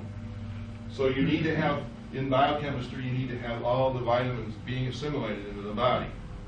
In our vitamin formula back there, we have 233 ingredients in that little bottle of vitamins, way more than normal. We have antioxidants, which are very important, incredibly important, to process all this processed food. Just about everything in the supermarket that you would buy is no good for you. There's probably not one thing in there that's good for you. Your best shot is the raw organic foods in the raw organic food section that has light. Everything else is no good. It's just going to sustain some basic dense form of metabolic function, and that's it. Okay? We go from vitamins to proteins. When we get to proteins, we have now solidified nitrogen, mixed in, vitamins. Other things are there. We have created amino acids. Amino acids are very important. Amino acids then mix again, becoming more dense, forming peptides and polypeptides. Polypeptides and peptides become hormones. The hormone is the first unit of biochemistry that possesses consciousness. Okay, think about that. The first unit of biochemistry that possesses consciousness is the hormone. When I talk about my systems, all these different systems, remember this chain. If you don't know this chain, you'll get lost very quickly. You need to know that chain. At least that's the way it works for most people. Okay, anybody have any questions so far? Because I'm moving fast now. I'm covering a lot of stuff if you've never seen it before. I have a question about organics, because this is a big business also. Yeah. And we have to be really careful and aware. And it needs 30 years to clear the soil from all the pesticides that were put in the soil. So if your neighbor is doing artificial, whatever, you know. Yeah, like raw coffee grounds and banana and peels. you are trying to do organic, you know, you are in a lost position anyway. You only have organic price, let's face it. Yeah. So it's really, I am all about organic, I love, but I know that I cannot really get anywhere except paying organic price. I'm not getting really organic, so I'm not buying food that is processed, because this I understand is absolutely bad. There is 9 foods that have lots of pesticides. Cleaning, washing will not help. Apples are the worst. The red pepper, and you know, and I'm not going to go to that deeper, but it's really important to know that organic very often is only name. Yeah, it is very often. And it's big business as well. What's the regulation on organic? It's just like it's the most You can buy misused that. word on the planet. No, you can buy that name. You can buy that. If you have Yeah. enough money, you buy. You put organic on something that is completely not organic. It's only a matter of money. Yeah, they're trying to change it so that they, definition of organic, they can actually take industrial waste and put it over an area, and if it's been there 2 years, they can then grow food on it called organic. Is that right? They're trying to change it, yeah. They're watering down the laws. Yeah, watering down laws tremendously, and the World Trade Organization is going to allow pesticides that were even banned in the past, because in one of them, for example, that was sprayed on wheat back in the 70s, was 90% fatal within 24 to 72 hours on young people under 18. But the WTO are going to allow dozens of pesticides and chemicals, and you can't block it from coming into your country, or you have multi-billion-dollar penalties from the WTO. So that's why when they're doing this, is just so demonically, malicious. It's unbelievable. And there are things they can do, like the zeolites. They can be put in the soil, scalar frequency techniques for actually changing the, if you want to call it, the reality of the soil. It's just like they did experiments with rats. They put scalar energy into the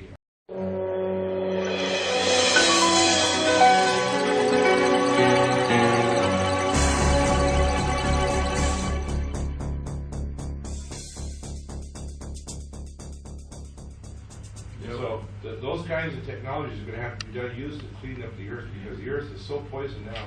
We're breathing right now. We're breathing the 4 to 8 times the maximum standard for the American Environmental Protection Agency of uranium every moment. We're breathing. All the water is radioactive. Too. All the water is radioactive. Everything is. And so, except for a couple wells. So we really have a world that literally, the earth itself is a living thing. It's literally on a full code blue cardiac arrest right now. It's in convulsions. And like George Carlin's comment, the earth is like a dog, and we're fleas, and we're about to get shaken off. So we gotta start treating the dog better, or we're gonna have some problems.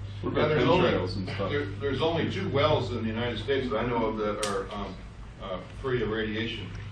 They're both in Jesseville, Arkansas. One is at the Coleman mine, which we're thinking of bringing the water out of.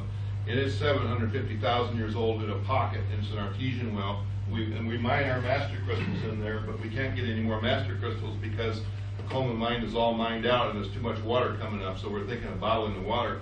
The other is a well that was down the road from the Colemans, about 5 miles, and that well sold in June 13, 2 years ago, for $212 million to a water company that's bottling out water. And I think there's that one in Norway, that Voss water. I've been looking at it. I was talking to my friend. I heard that one might be an original artesian well. But any water, like table water, that's all radioactive. That started back with 1,000 nuclear bombs being exploded. And I don't know, what is 15, 18% radioactive, isn't it? I mean, you might know. There's a lot. In fact, right now, you can't even take steel. You have to actually use battleship steel from battleships made in steel foundries before the Manhattan Project to actually, like the University of Utah for the nuclear facility, because you actually have to create a complete barrier of radioisotopes to actually measure radioactivity in someone. And so they have to use battleship steel that's that old, and there's only a limited amount of it. Do you know anything about us running out of water sources? Because somebody stopped by my house to look once, and she's in this, she said that it's going to be the most precious resource soon, and that we really want to make a lot of Well, it money. costs as much as gasoline now, almost. Yeah. Yeah. Well, they're going to make it more because of if they start this nuclear war against Iran, the real target isn't the Iranians, it's us.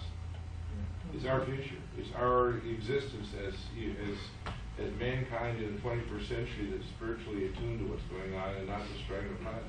Because the rate we're going, even if you don't believe by any of the religious stuff, or Pleiadians or anything, we're all dead. But the fact is we have this greater knowledge that understands that we have to approach it from a spiritual point of view first, and the technical answers will come, or there will be nothing. Like the fact that we can set up scalar fields that'll block, they have bio-coded scalar energies that they can kill you or cause you to have a heart attack or stroke from satellites. Yep.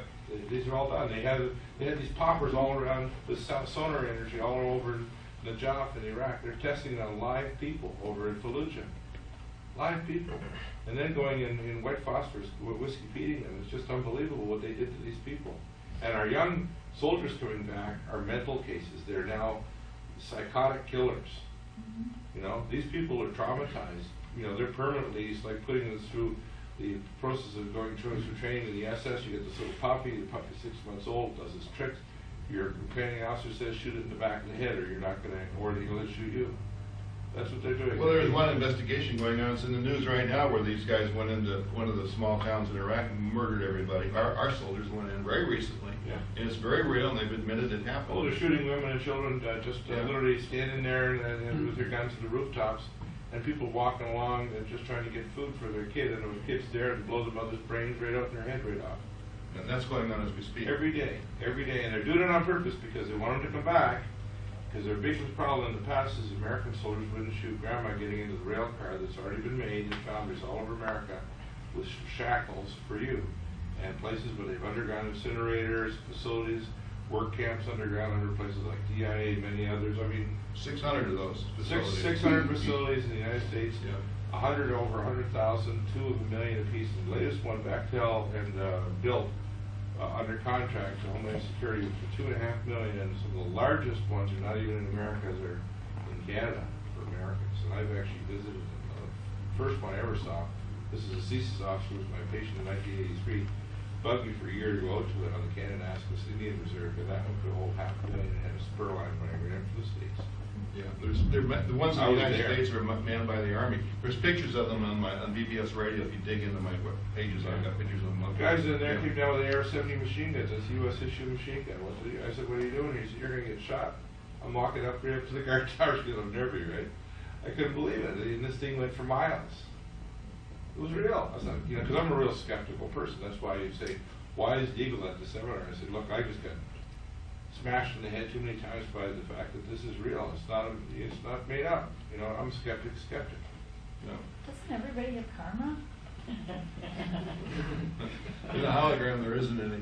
Yeah. I have a question about radiation. You talked about organic. Yeah. What does the radiation do, and why do they radiate it to such a degree? Because here people thinking that, oh well, I'll go to the grocery store, I'll eat regular food, at least it's alive. But I took a plum once and it sat on my windowsill for 4 months and never changed. Yeah. Well, you're talking about it was irradiated food, right? You know who first started all the radiation research? The Israelis. And the food they're going to make, the WTO is going to irradiate all food and herbs. And of course, you destroy the harmonic energy in any herb. So if it puts through it, it's useless for your body. Same with vitamins. They want to destroy it, right? Because you irradiate, so many. With rays, the life force is removed. Yeah, but even bacteria won't attack it, so it preserves it. At least in a grocery store, you have a little shot at, okay, maybe this is organic food, maybe this isn't, but they will not report what's radiated. Well, you know what I think we should do is we should have, this is something that Dr. Fred and I should work on, we should actually have some kind of device you can actually aim at cells and it's got life force. Here's what they're planning, if you want to know what it is.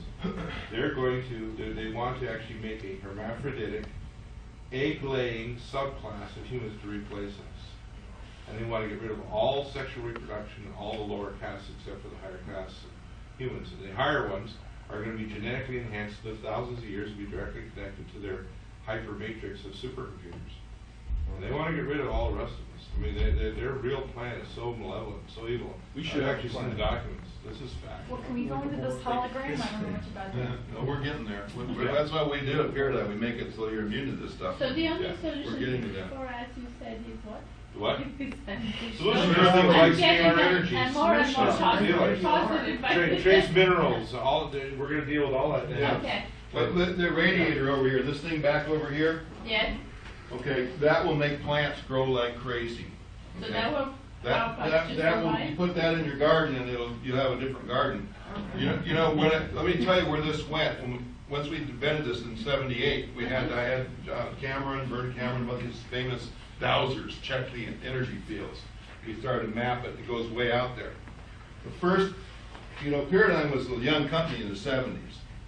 And so what happened was we would go where the market would go. So we found our biggest clientele was up in Humboldt County in Big Sur with the marijuana growers. They could take this thing, they grew them in blinds, because even then the cops were out, and they could take a plant and they could double the THC or triple and quadruple the THC resin, because it's a life force. THC has a life force to it with those irradiators. So they were building these huge African plants, This one guy's name was Tom Ivory. He bought a lot of those. He had growers. These things are all over up there, hidden away in the fields and stuff. So we found out early how we could make plants really grow. I mean, you can take a plant that needs to have sunlight, put it in a closet, put a pyramid over it, and it will grow better than a twin plant still out in the sunlight. It'll outgrow in the darkness. That was some of the early stuff we did at Pyradyne with these pyramids. Okay.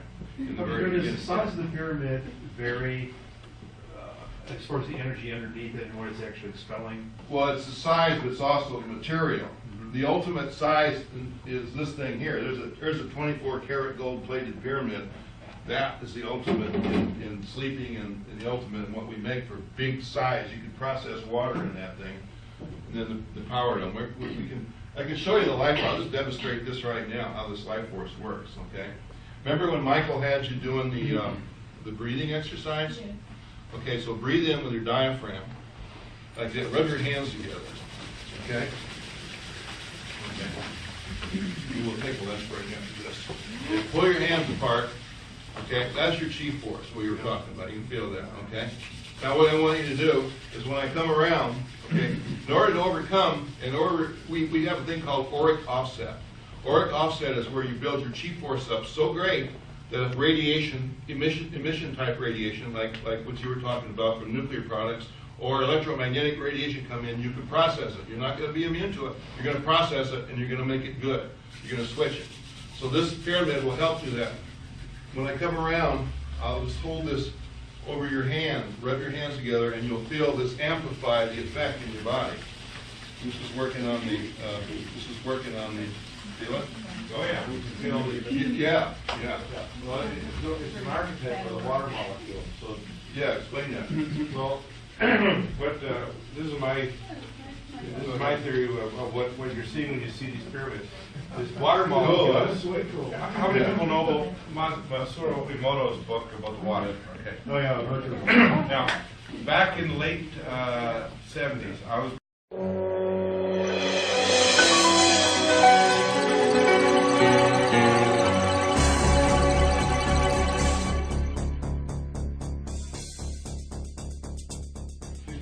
Professor at the University of Calgary. So what we did is we had a pulse biphasic magnetic field device that was just 2 hertz, and we put it in a fiberglass cast to stop non-union fractures to heal.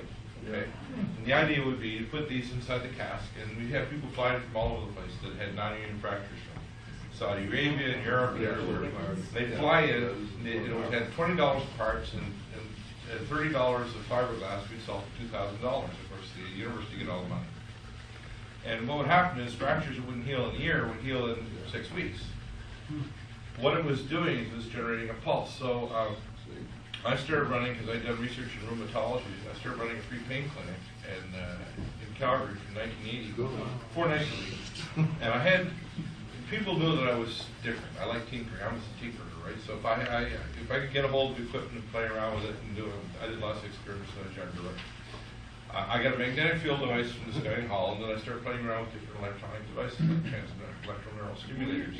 And what I discovered was I had a firefighter who had spurs on his neck, and I brought him down to X-ray downstairs in their building, and he had a brachial plexus compression.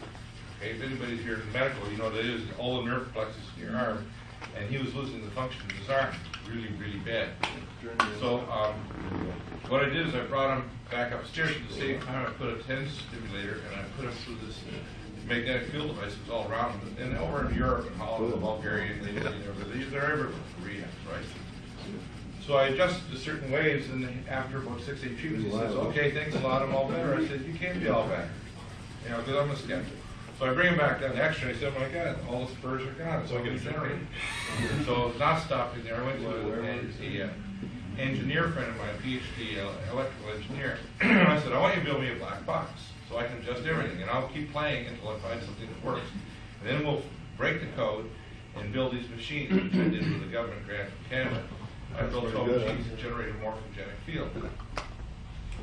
Right, so I built these, they're called Dynatales. And I didn't want to, I kind of stuck them away. I said, well, I don't have the money to patent this, but what I discovered, I went back and I worked out the quantum equations for quantum biology, which I presented to the University of Calgary 23 years ago.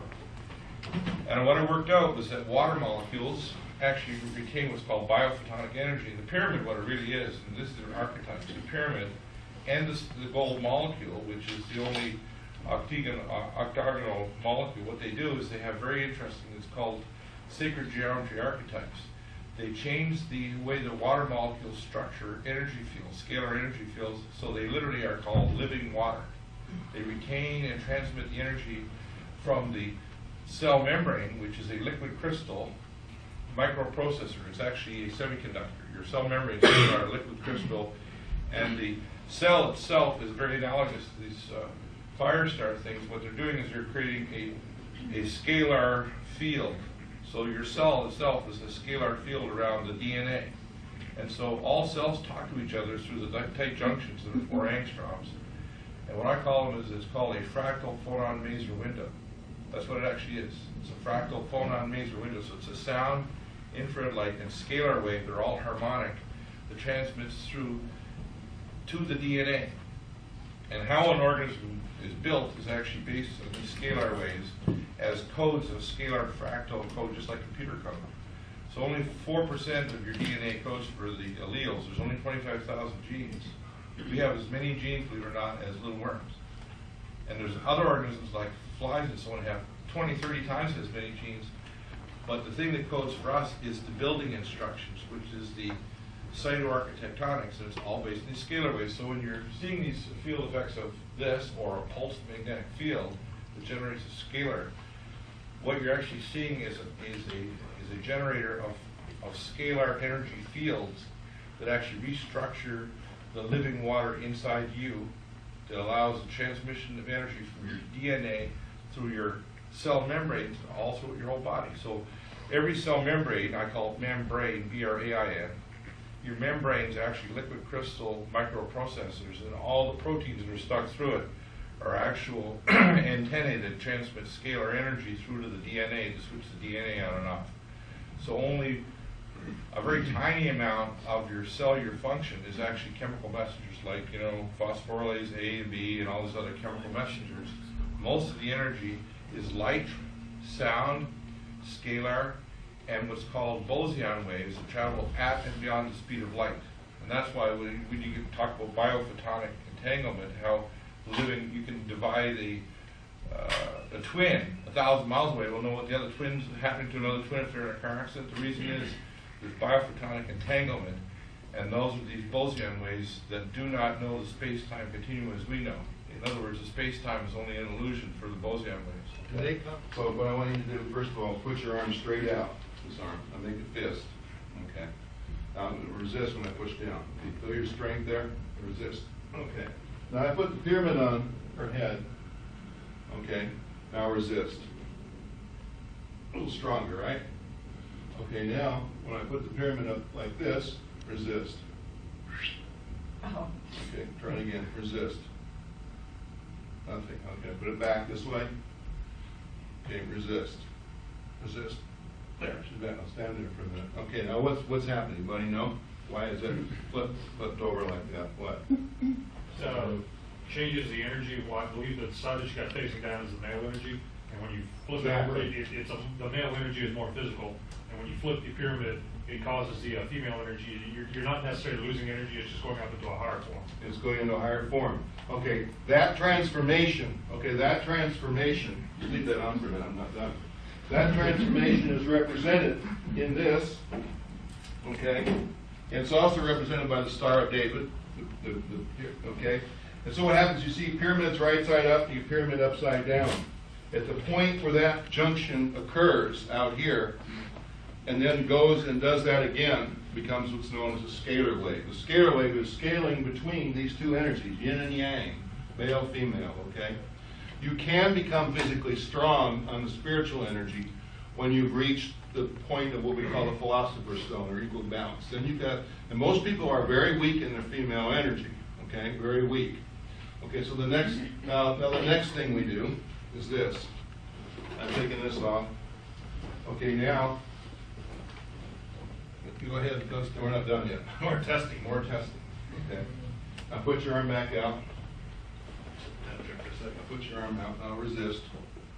Okay, now just take this, you guys know what these are, right? Yeah. Okay, put that up to your nose. Breathe, you breathe. Okay, relax. Yeah, this is always good. Now, okay, I put this on, okay. All right. Now, we'll take it up to the next level. Put this back up in, put your arm out. Now resist, resist, resist, resist. Oh, God. At 220 pounds, she held me up, okay? See the difference? That's a condensed scalar wave generator, okay? So when you look at our technology, you take that off now. Thank you. So it's easy to demonstrate that this stuff is, and if you start looking at these devices, you'll see up in that thing is one of these, and that's got two of them, and there's these and this, and we start mixing it up, then it starts to get interesting. Go ahead and sit down. Thank you. Yeah. So that is the proof of how this stuff works. I did this with Muhammad Ali up at his house years ago at Hancock Park. Muhammad is there. We usually use glue. A tube of glue is better, really strong smelling glue. And so Muhammad is really strong, and this is a funny story. So I test Muhammad, and I just push him down, and he's holding the glue, and it doesn't have the receptor on. He's like, "What? This glue that is Muhammad, He's such a great guy." So I put the receptor on, and he's like this, and I pulled my side, did a chin up. He's standing there like this on Muhammad Ali. He's got the glue like this, and I'm doing a chin up, and he's just smiling. So, when that ends up, right, he says to me, "Okay, Joe," that's his brother, "get the receptor, tell his wife, you know that girl that's the boxing girl now from his family? She was a little 9-year-old then. They all wore receptors, the whole family except Muhammad. He wouldn't wear one. He goes in and gets on his, carpet and prays. He says, they all need the receptors. I'm going to stay with Muhammad here, But he believed in it. So, guess who wears the receptor today? A boxer. You won't take it off. You'll get your lights punched out. What's his name? Ken Norton. He won't take it off. The guy that beat Muhammad Ali for the title today has one of these on. He's had it on for years, and he won't take it off except when he goes down to the jeweler to get it cleaned. Well, I ran into him at the jeweler, and he won't even leave it there to get cleaned. No. And he actually goes and waits while they polish it, and then goes back out with it. He does not leave the jeweler with it. So there you go, the boxing world. And it just goes on from there. I mean, I could tell you stories about some of the people that wear these things and use this technology that would freak out. To show you how that plays out and how we got into vitamin formulation with minerals, a couple of things that you need to know. One is the field of ionization. Originally,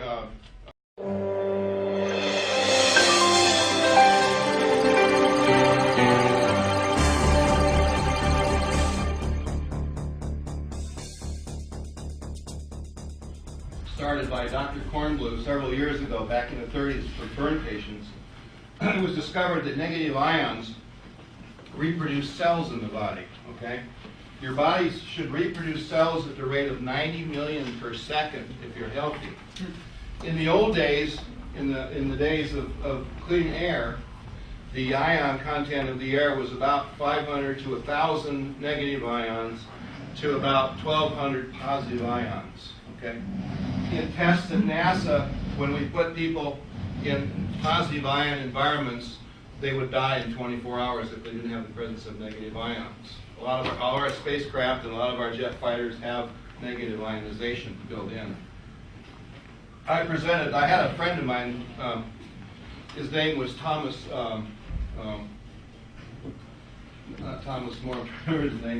Murphy, Thomas A. Murphy. He was a CEO of General Motors up till 79, till 80, when Roger Smith took in, who Michael Moore always attacked in his movies. And I used to talk to Mr. Murphy, and I told him first about negative ionization. And as I said, Mercedes-Benz, puts those in their cars. Anytime you have negative ionization in a car, the accident rate is reduced about 90%. Of course, that was before cell phones. And so we talked about ionizing cars, but because they cost a little too much, it would cost GM $20 to pick a car to put ionizers in. They couldn't do that. And then I talked to him when I developed my pyramid gas tank, which gives 35% better gas mileage, which I'm going to be bringing on the market pretty soon. I presented that to him. Now, I'm talking to him as a friend, not me, Fred Bell, calling up CEO and chairman of the board of General Motors, talking to him as a friend because my buddy went to college with him. We're chatting. And I asked him, I says, what about these pyramid gas tanks that give us much better gas mileage? And he said, can't do that one either. He says, I really like it because the pyramid gas tank that I developed raises the octane of the gas. And if you look at what fire is in the combustion chamber, it's really a salamander. It's a living thing. And because these pyramids have life force, as you felt, when you put these pyramids in grids inside of a gas tank, what happens is it actually makes the salamander more wholesome, which gives it a burning flame. There's a spiritual and a chemical side to this. It also raises the octane of the gas. So I says, well, why can't you put pyramid gas tanks, because that won't cost very much. And he says the petroleum industry will attack us, and Fords will be sold more than General Motors cars. He explained the whole, this is when I'm very young, this is in 78, so I was learning how the politics of the fossil fuel. As I said earlier, Henry Ford hated the gas companies, and so did Rudolf Diesel. And the original Fords and diesel engines were all designed to run on ethanol. So that was the beginning. So back to negative ionization. Negative ionization today, when I was doing studies back in the mid-'80s, when I was working on the Global 2000 report for Jimmy Carter, which came out in the Reagan administration, we were doing tests and studies. At that time, we were down to about 500 negative ions, to 2,500 to 3,500 positive ions. Now, when you get up in the situation where that happens, you end up creating a hormonal change in people on automobiles, on cars, which then eventually changes the protein structure in their body, and it alters a hormone called vasopressin, which causes road rage, which I'll get into in a minute.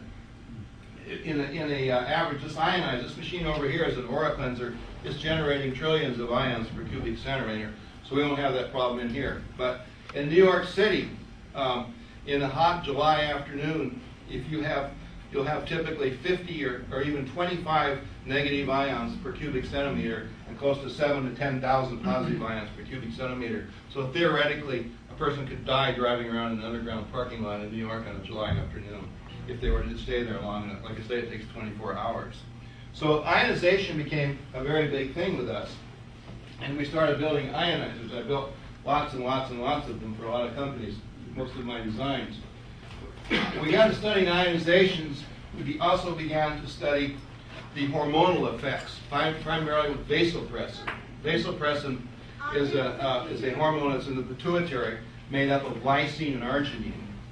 And when people start losing motivation And positive ions become an antagonist of that, meaning it destroys it. So what happens is you start to lose your vasopressin production. Well, we came out in 1977 with a silver, not a power dome, a radome with silver. We didn't have titanium yet. And so we came out, we started putting this on people, and for a little while, what the silver power dome does and the radome does is it increases your attention span, maybe from 2 or 3 hours to at least 24. It causes your mind to continuously run properly for at least 24 hours, at least in one crack. People started wearing them, staying up late, writing, reading, doing creative things after this pyramid came out. After about 3 or 4 months, this wondrous effect of this radome, and realized in those days we only had 3 products. We had a pyradome, firedome, and a radome. Pyradyne didn't have all this stuff. So we just had 3 things. So we were very concerned and concentrating on what we were doing. After about 3 months, people started complaining that the the radome didn't work anymore like it used to. We got a lot of complaints saying, what happened to it? Does it wear off? Did I let somebody else wear it? So we began to do some studies, and we found that the vasoproduction in the body was being used up. It was because this was stimulating it. You know, when you and a lot of companies on vasopressin, there's a product called Diapid, which you're probably familiar with, which is a synthetic protein. Well, if you start squirting Diapid, it's a nasal spray. If you start squirting that up your nose to replace the vasopressin, then the pituitary goes into atrophy because there's no longer a need for it to do that. Your body's that way, especially with niacin and nicotine acid, smoking. Same thing. People rely on cigarettes to produce their nicotinic acid, and pretty soon they're hooked on it because nicotine is very similar. But vasopressin. So what I decided is what's vasopressin? So we began to look at vasopressin. We found out it's lysine and arginine. So we came out with our earlier vitamin formula with lysine, arginine, and all the precursing enzymes to deliver it in a chelated form into the body. We then sent the vitamins back out to the people that were having a malfunction with the pyramids, and after a month or so, they started working again. So these are the kind of, each area of formulation that we do in our formulas had to do with some kind of a failure of the body, because the body could not keep up with the demand. If you're having an attention span of 24 hours, your body needs to produce a lot of vasopressin. Now normally, the vasopressin is stimulating with a pyramid is natural, so there's what's called a reuptake. If I were to do a line of cocaine, for example, it also stimulates vasopressin, but now what happens is the vasopressin ends up in the urine, and there's no reuptake, so pretty soon you run out of vasopressin there. You got a serious habit because it takes a lot of coke to get a little bit of stimulation, and pretty soon there ain't none left, and you're just going to crash until your body regenerates. So that's the drug side of it, just so there's a two-sided thing of it. Does that chemistry sound about right to you? Yeah, I mean, that's what happens. In other words, they go high first, yeah, then they go lower, yeah, and lower and lower, and eventually, just to even be normal, you're taking hits, and that's what happens to the drug addicts. Is they're literally fatiguing their brain to the point where they can't even get normal anymore. Yeah, exactly, and that goes with alcohol and a lot of different things. Yeah. So that's how we got into all that, and that's some of our formulation on the side. So what happens is, the hormones, they're in the body. There's 7 different endocrine glands. Okay, we have 7 main endocrine glands storing 7 sets of hormones. Each one, when brought in on demand, goes up to the brain, causing a stimulation of the brain. So anyway, these 7 glands have these hormones in them, hopefully. Now there's different amino acids like the corticosteroids, have epinephrine, norepinephrine, the regular heartbeat, body temperature, the thyroid, parathyroid, all this stuff goes on. The whole body's now regulating on a hormone level, okay? Needing all this fuel to make it all work. So what happens is vibration. Now how does the hormone, how does the endocrine gland, it's stimulated by vibration, okay? Sound, light, and color. So that's why we use the lasers like the gold laser. When I can shoot that in there, I can get a different color by adding the red to it, the green to it. We use different lasers. That stimulates thyroids in different parts of the body. When you go up to the house in a few days, tomorrow night, you're going to see the most awesome laser show, and you're going to actually go into a situation where we're going to fire the synapses off at such a rate that there's a section in the room that's actually called a Stargate, okay? We have a real working Stargate. Okay, how working is the Stargate? Well, How many of you read books by Brad Steiger? Okay. Okay, Sherry Steiger was a friend of mine long before she knew Brad, and a contactee of Pleiadians, and Semyasi sent her to me to the house. Sherry Steiger went into the Stargate and was gone for 6 hours. That's when we first realized we had the energy there. It's more developed now. Then there was an actress that I was managing. Her name was Xenia Seberg. She went into the Stargate. Luckily, I had a doctor there because she went into cardiac arrest and she had a seizure in it. She was like 32 or 33 years old. She was a star of the Sci-Fi Channel X. She went into a full seizure. So luckily I had an MD that was there that could handle that and brought her back. So then we had a show that I did. Martin Sargent. We had a show on G4 Tech TV, which is up on the channel lineup with MSNBC. We were doing we had started a comedic presentation for G4 Tech TV, and it was funded by Paul Allen from Microsoft. Well, he pulled the plug on it because it was a very successful show, and it was upstaging the other shows that weren't successful. And for some reason, Paul Allen doesn't like success in TV. He'll finance airplanes with Richard Branson, but he won't do TV, so he laid off 50 people. So anyhow, Martin came down, Sargent came down with a film crew funded by another TV network called Viacom to do a show, Web Hunters, about internets. And so they came down to film the Stargate. They were going to come down, we had the film crew there in the living room, and they were going to film the Stargate being turned on, energized, and he was going to get into it. And so, Martin is a lot of friends. He's a friend of Conan O'Brien's, and he's just like, I call him Conan O'Brien on steroids.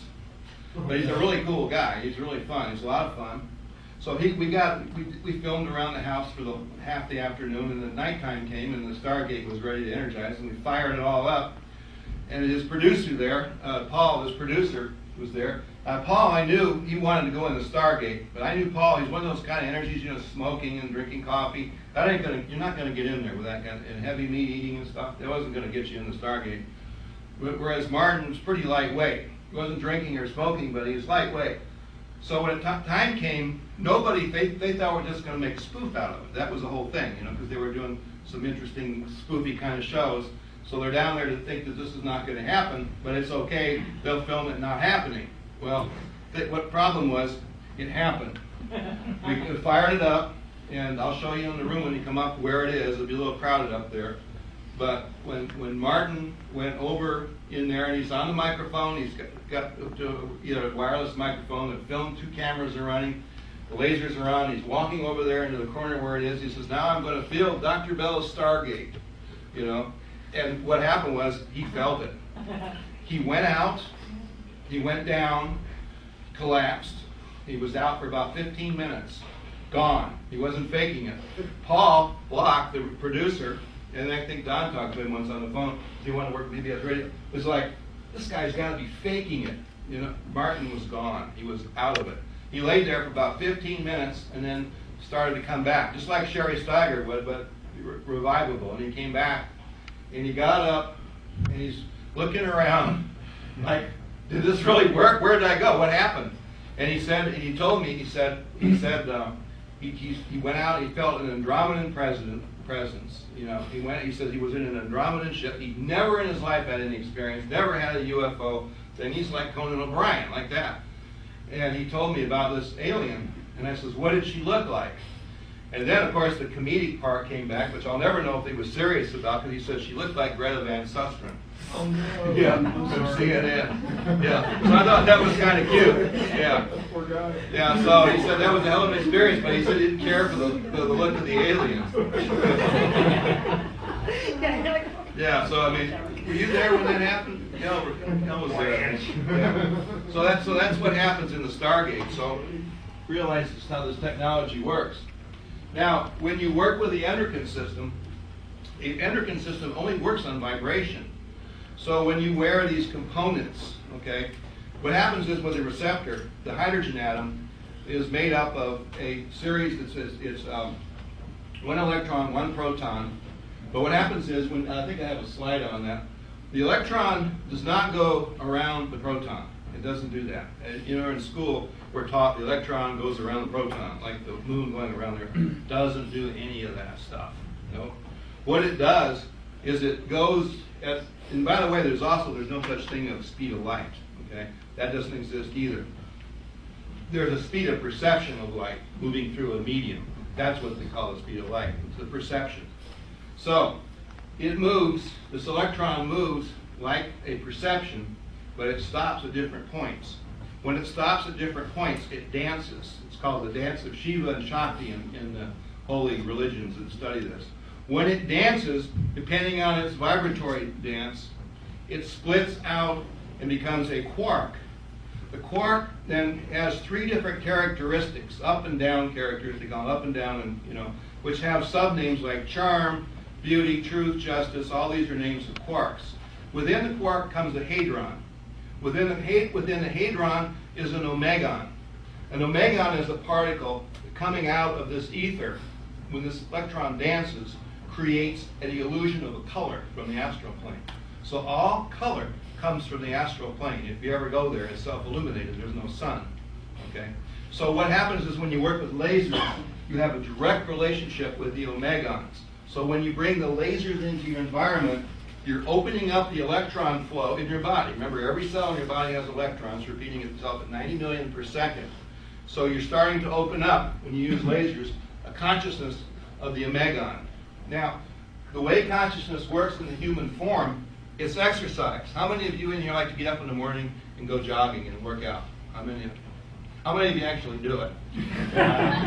Okay, fewer. Yeah. And I'm sure everybody in here would wish they could do that, right? Same with the brain. You ever not go for a month or two and you don't read, you pick up an article and you suddenly realize your reading skills are down a little bit, but then you start going again? It's the same thing. When you start working with lasers and these devices, they force you. You have no choice. You are going to be forced to move into a different consciousness. They will absolutely propel you there, okay? Because we're looking at the electron, it's stopping, it's dancing. If you go a step further than the omegon, then you come up to what's called the lepton. The lepton, now here's the other thing. How much influence? Well, there's an electron in the, we're talking hydrogen on your consciousness, your immune system, right? Yeah, this electron is stopping. You have the ability to stop it. You have control of it. And when you control it, where do you stop it? Do you stop it just for a moment, momentarily, or you don't even stop it at all? If you don't stop it at all, what happens is you're starting the dying process because it's your consciousness. So you got to stop it, make it dance, and make it perform. It also has different orbital patterns. It has a p orbital, it has a s orbital, it has a w orbital. These orbital patterns change in humans depending on your spiritual development. Okay, so it might be doing a W, like a bush, Yeah, just easy. Actually, a W is not bad. P orbital is the worst. It is very nonchalant. So what happens is energy follows thought. So over a period of time, when this hydrogen atom is stopped and told to dance on the omegon level, it's going to cause your astral perception and your astral perceiving powers to be enhanced thousands of times. Whereas if you don't have a laser in your presence, you're not going to get that perceptual advancement. You follow what I'm saying?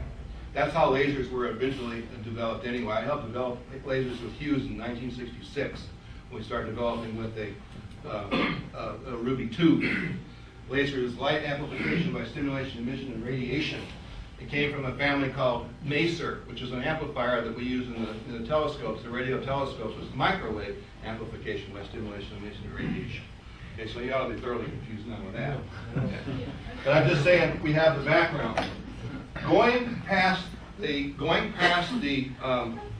omegon in the same dance now, we come to the next particle. It's my favorite particle. It's called the lepton. Why is the lepton so cool? Okay. Lepton is cool because it's a particle of the will. Okay. It's a level of it's the more lepton action you got going, the more you're dancing on the lepton frequencies, the more that you're doing that, the more willpower you'll have. You'll develop willpower. Its color is red. So what do we use? We use the red laser to stimulate that, which are the cheapest on the market, being on the longest. Now, you notice there's a lot of red lasers out there that people have for sale around eBay and everywhere? Okay. Let me tell you how they got there. Back when I had, there was 3 of us that started this industry to the masses. Okay. Ivan went up to Mount Wilson, the Griffith Observatory, and put in the laserium back in the 60s. Fred Lord came out of the camp, went to Vegas, and put them in the Imperial Palace and lit the entire town of Vegas up with the scanners that we built. And Fred Bell went down to Mel's Grip in San Diego, and they were one of my clients from my electronics company. And Mel's Grip today is $1 billion a year company. Then it was in a Quonset hut run by a friend of mine named Mike, and Mike run this company. And he would trade oscilloscopes, which I would have, rebuilt ones, for lasers. And I would bring the lasers back, and then I started into mining crystals, with Ron Coleman over in Arkansas, and I started shooting the red laser, which is a big old tube, into the crystal. Then we decided to make the beam dance, and so we took a radio speaker and put a mirror in it, and shot a laser into the mirror, and then of course it made a pattern, which became the birthplace of scanners. Fred Lord took that to the next step and took electromagnetic scanners and put an X and Y axis mirror together, which makes all these patterns that you see today. The original laser that started all of this 25 or 30 years ago is in my living room, turned on, been running for 31 years without other than going off of power failures. Still there, this giant power supply.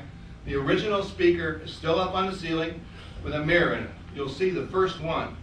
We started going out to shows all over Europe, taking this system stuff out, taking the little red lasers from Mel's Grip, taking the crystals out and the speakers, and we went all around the world back in the very early 70s, showing people how to do this.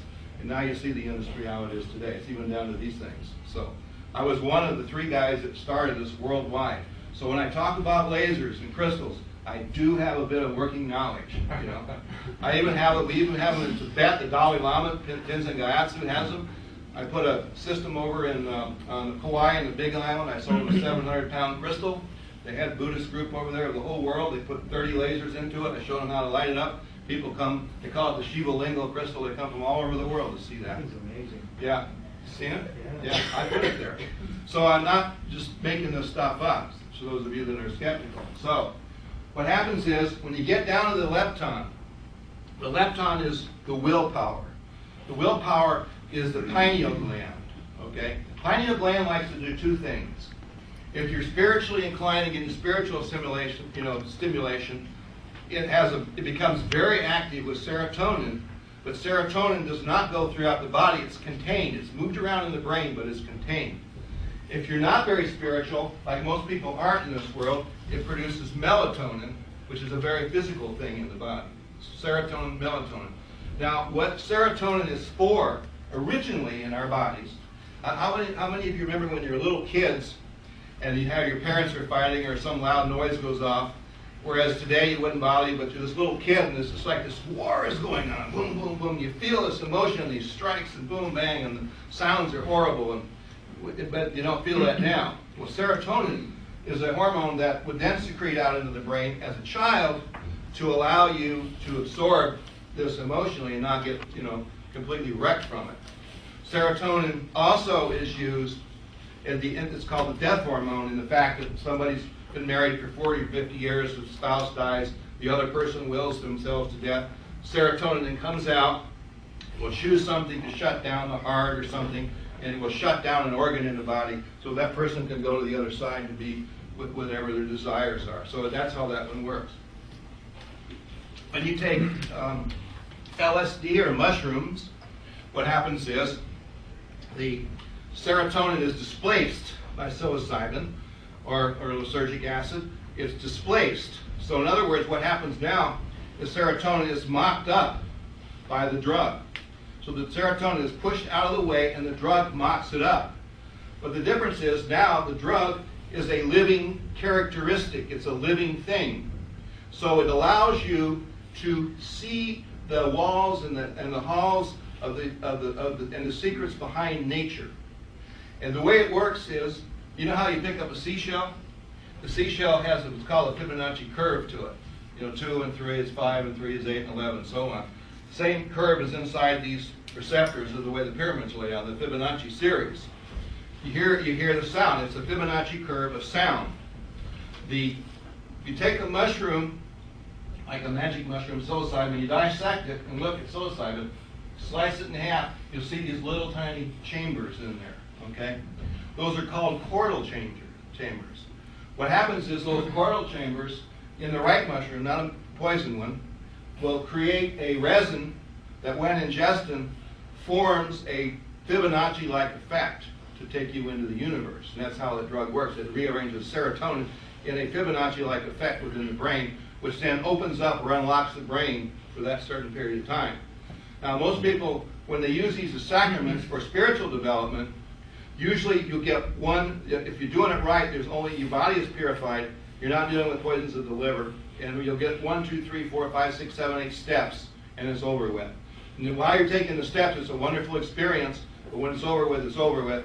You just better put it in. You take the stuff again, it probably won't work. And you wonder if it worked in the first place if you take too much of it. The Pleiadians, in their ships, in their spaceships, in the Pleiades, they grow plants. 60% of Pleiadian life is spent next to nature. They believe to reach nature, to be next to God, is nature.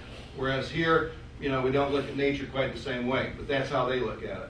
It's their religion, the plants, the natural kingdoms. They grow these huge mushroom cord things, huge, 30, 40 feet across. Then they inject a resin into it. And when the resin is injected into it, this thing becomes harder than titanium. They harvest this thing, it cures, and it becomes the hull of their spaceships. So a lot of their older ships, or Variation 3s, were actually growing. And what happens is then when they sent the resonate generators up into these things, instead of hearing the sounds of sound, the sounds of space and time are echoed.